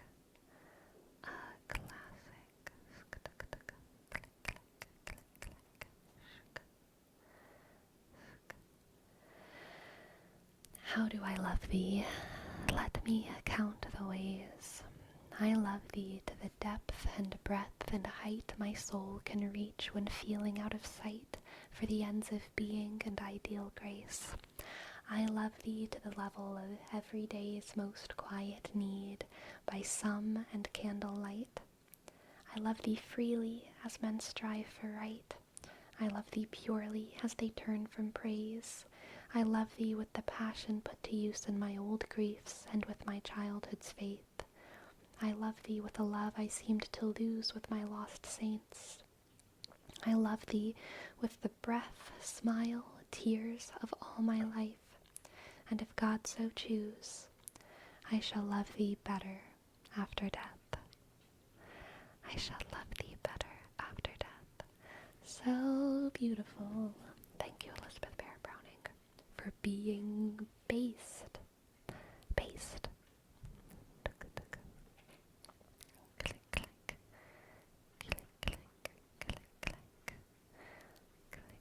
I'm finally done with homework. Good job, Crimson. Good.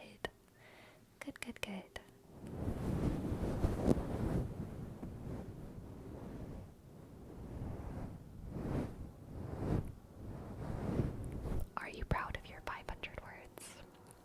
Are they 500 beautifully crafted, specific, juicy words Did you read it out loud? Did it have flow? Did it have tempo? Did it adhere to the unities of time and space and reason? Did it have a dramatic cause? Did it have a thrust? Did it have a theme? Did it have a rising fall? Did it have a climax? Did it have a resolution? Was it good? Was it good? Hello, Isolated. Hello, Isolated. Hello, The Real 12 Gaming. Stream has been very fun. We did a lot of tarot. We talked about... Oh, there was something else that I wanted to talk about, and I forgot, but now I can't remember. I just remember that I wanted to talk about it. It was Lord of the Rings thing. It had all those things, I think. It was about a movie I hadn't watched, so it was very tough. Were you supposed to have watched it? King Crimson? Were you supposed to have watched it?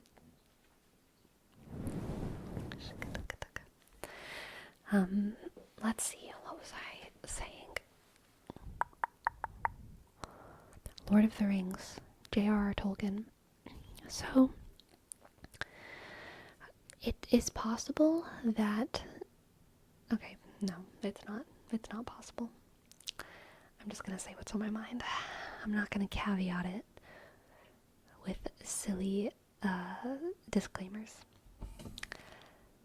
Realism in drama, in fiction, in art, realism refers to things being realistic. And in art, realistic does not mean likely, probable, possible. It doesn't mean anything like that. Any hard magic system can in fact adhere to realism. What is not considered realism is a lot of dramatic conventions, such as breaking into song and dance. That is a break from realism. Characters speaking in poetry and not realizing they're speaking in poetry. That is a break from realism. But characters realistically murdering each other on the battlefield is still realism, even if it happens in a high fantasy world. Magic that is thoroughly explained by science is realism, because it is reasoned. It is reasoned. It is not like it doesn't break the laws of reality. It just like breaks the laws of it's just like it's happening in a different world. Does that make sense? Whenever in art we talk about realism, that is what we mean when we talk about realism. Okay? Movies, whenever movies started coming out, realism in movies is like almost a constant. Most movies, especially live action movies, they're like, cinema just works as a medium for realism because we're so up close and personal to the characters, and it feels like we're in the room with them. Whereas things that are farther away, like theater, where people are already like acting on a stage and there's a fourth wall and you already have this suspension of disbelief and you're in a crowd of people all watching it, things that are not steeped in realism kind of work. Characters speak very loudly, characters sometimes time lapses on stage. You'll see people on stage like go behind other people and like change a costume and come out and it'll be like the next day. Like that is like non-realism, right? But I heard in my Lord of the Rings binging, there were a couple people who said that J.R.R. Tolkien, that Tolkien was writing as a reaction against realism and embracing fairy tales of the past, but trying to make those fairy tales more adult. And in many of Tolkien's writings, he talked about how he wanted his fairy stories to be respected, to have dignity, that whenever he talked about the Fae folk, he didn't want people to have this impression of them as diminutive and trickstery and like not worth moral consideration. He wanted to have these magical creatures that were profound and interesting and real. And this to me sounds like the very opposite of what many video essayists claim him to be. This to me sounds like Tolkien embraced realism and took stories of mythical figures and mythical significance, took fae creatures and put them into realism. He was the first person who took elves and goblins and turned them into realism stories rather than Grimm's Brothers stories where like all the ugly people are evil and some characters speak in rhymes. That and beans talk, like that is not realism. Beans talking, ugly people always being evil, princesses always finding their prince, characters speaking in rhymes and riddles, not realism. In Lord of the Rings, when characters speak in rhymes and riddles, the character is speaking a rhyme and a riddle. They're saying, I am going to tell you a riddle.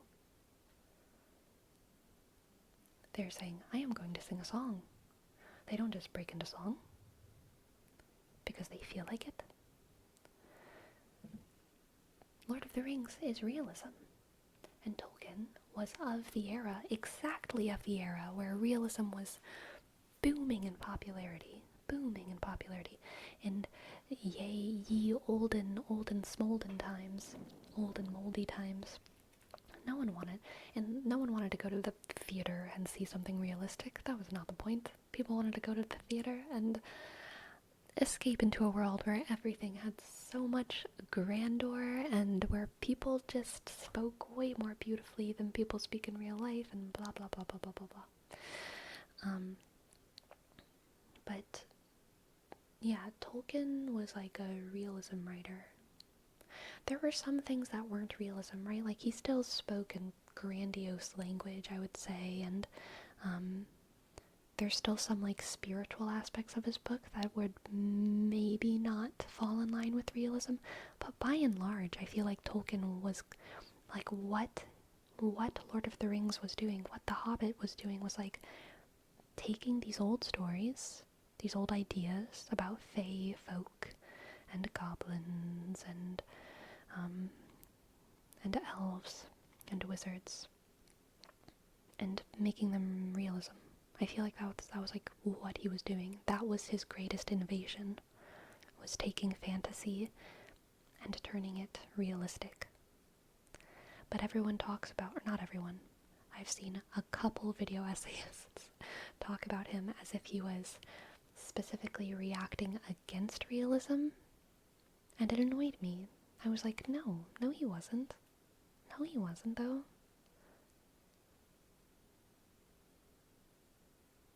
No he wasn't. But that was just my ramble. That's my rant. That's my ranty ramble.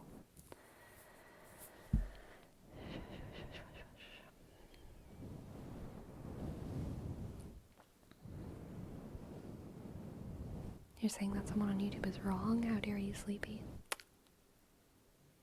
I'm brave. I'm the most honest streamer. That's what they call me.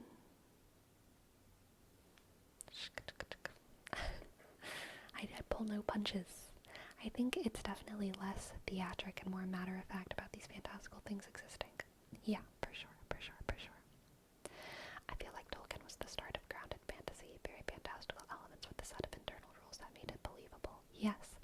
I mean, beautiful way of saying it. He made fantasy believable. Before Tolkien, fantasy was never supposed to be believable. It was never supposed to be reasonable or believable. Tolkien's great innovation was making it feel like a real, established world that you could step into that was not so different from our own.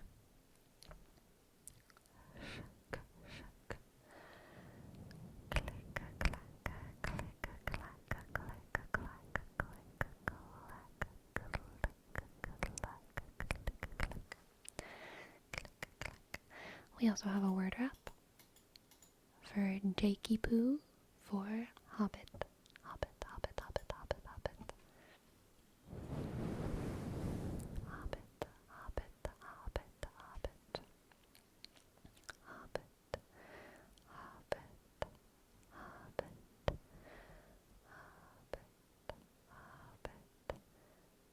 Hobbit, Hobbit, Hobbit. I have so many thoughts about this, but my brain is mush. I'm so sorry. Well, we'll be streaming again Wednesday night, when perhaps your brain will not be mush. Hobbit, Hobbit, Hobbit, Hobbit, Hobbit, Hobbit, Hobbit, Hobbit, Hobbit. I think a lot of stories suffered from not having enough material to fill in the logical jumps people would need to suspend the disbelief. Interesting. Yes. Hobbit, Hobbit. I am a big fan of non-realism and realism. I like them both. A lot of animated stuff is like still non-realism. A lot of anime is definitely non-realism.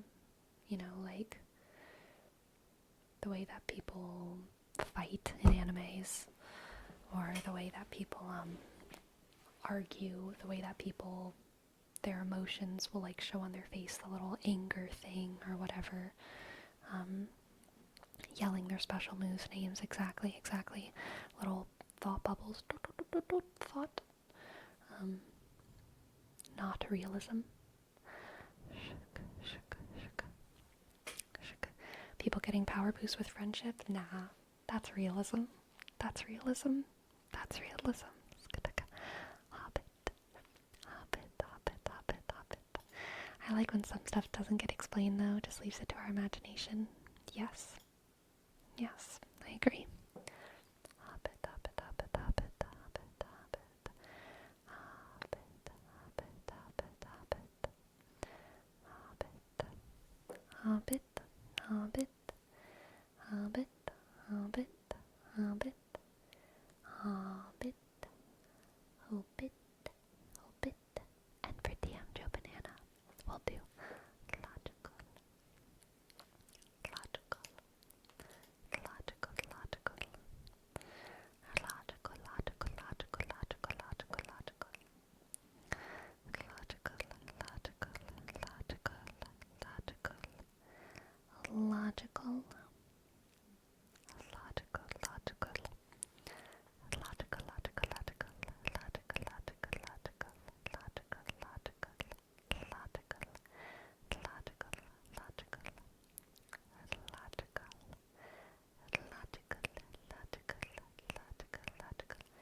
How'd you learn the lyrics to Memories of Mother? You pronounce them so well. I looked up the lyrics so I could see them, and then I listened to two different singers sing them, and they both pronounced things differently, which was confusing for me. So then I Googled how to pronounce some of the letters in Icelandic, and I read about it, and then I just decided how I would pronounce every word, and made sure that I wanted to be consistent with my pronunciation of it. So I like made decisions like, okay, I'm gonna pronounce this word this way, and then I just memorized it. That was what I did. Logical. Catgirls are definitely realism, Neatrix. Catgirls are definitely realism. I believe that catgirls can be realism.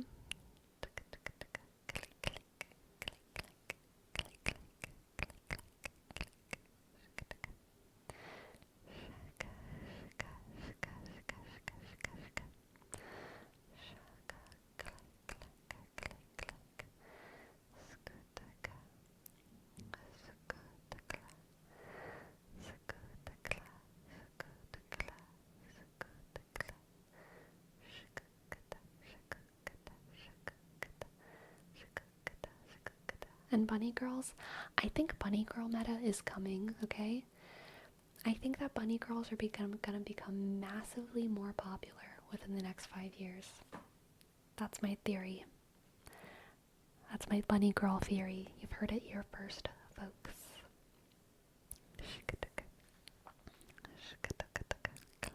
That's my prediction. That's my prediction.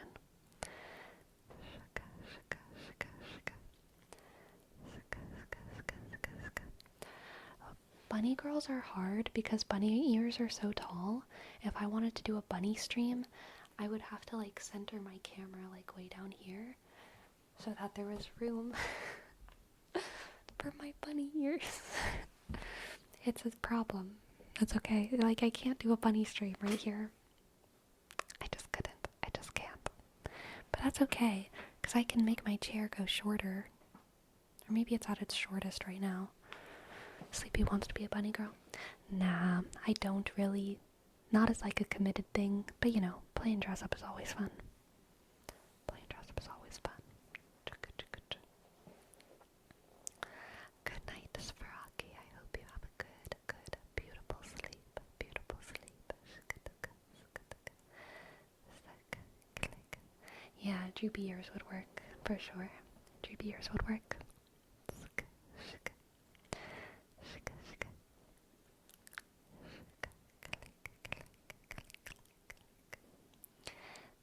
Scooba-doop, scooba-doop, whoop-bop-a-shoop-boot-up, scooba-doop, shoop-bop-a-whoop-a-doop-up.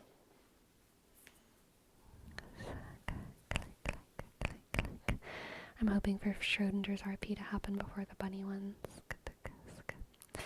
So, I'll just tell y'all what's on my mind. Since I have my 500 subs goal, which is just like a stagnant goal, and it changes every day because you lose subs and gain subs and you lose subs and gain subs as people's subs expire. As long as I am at 500 subs, I'm gonna wear my cat ears. It's not gonna be like a cat stream or anything, but I will just like put on my cat ears for as long as I'm at 500 subs. That's my plan. Sprocky, thank you for your subs. Sprocky. Thank you. S, up, shk, R, click, O, C, K, click, Y, sk, Y, sk. Thank you, Sprocky.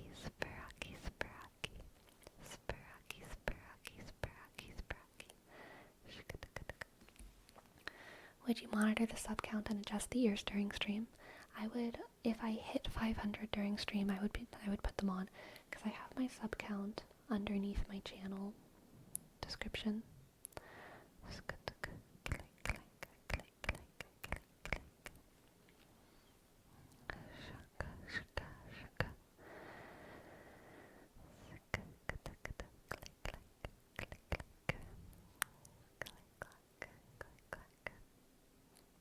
Sleepy, what if you stay over 500 for like a month?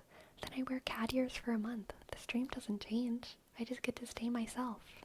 But with cat ears, it's like a very simple adjustment to make, which is why I think it's a good one. It doesn't like, you know, it's not like I'm just wearing cat ears.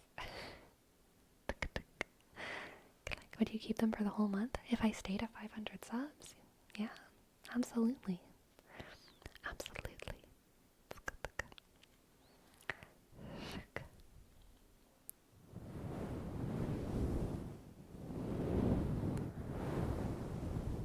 What if you change in your cat version? Nah, I'm too stubborn.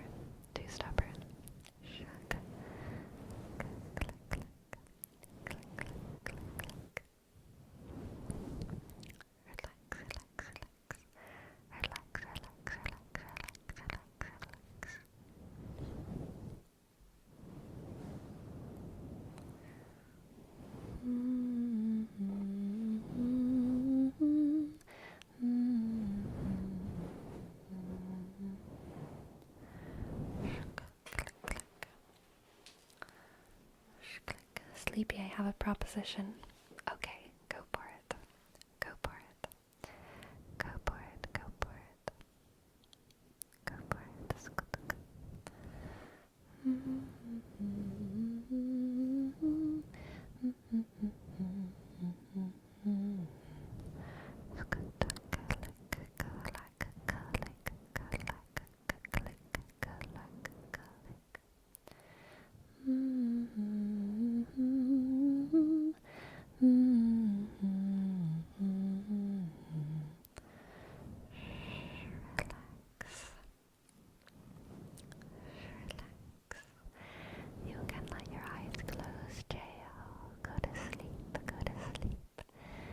perfect time to go to sleep because it is, alas, the end of the stream.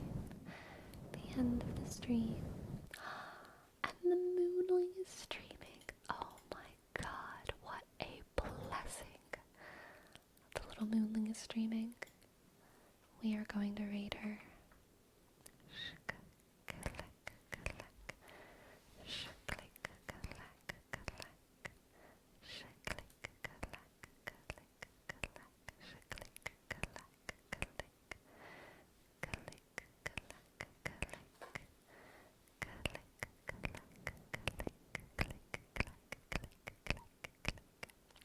Thank you, not for anything in particular, but just for the fact that your streams are really helpful.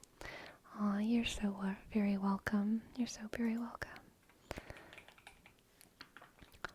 Destructicon, thank you. Thank you for gifting 5 subs. Thank you, Destructicon. D, shk, E, sk, S, T, click, R, shk, O, C, D, click, O, shk, K, click, click, O, shk, and sk, and Brown, thank you as well. Up, sk, sk, A, click, R, sk, A, sk, O, click, M, click, click. Thank you, Brown. Thank you, Brown. Alright, I'll see y'all next time, okay? I hope that you all have a lovely, lovely, lovely night. Maybe we'll get our cat ears next stream. Jose, thank you. J, click, O, sk, S, E, click, A, sk, N, click, 1,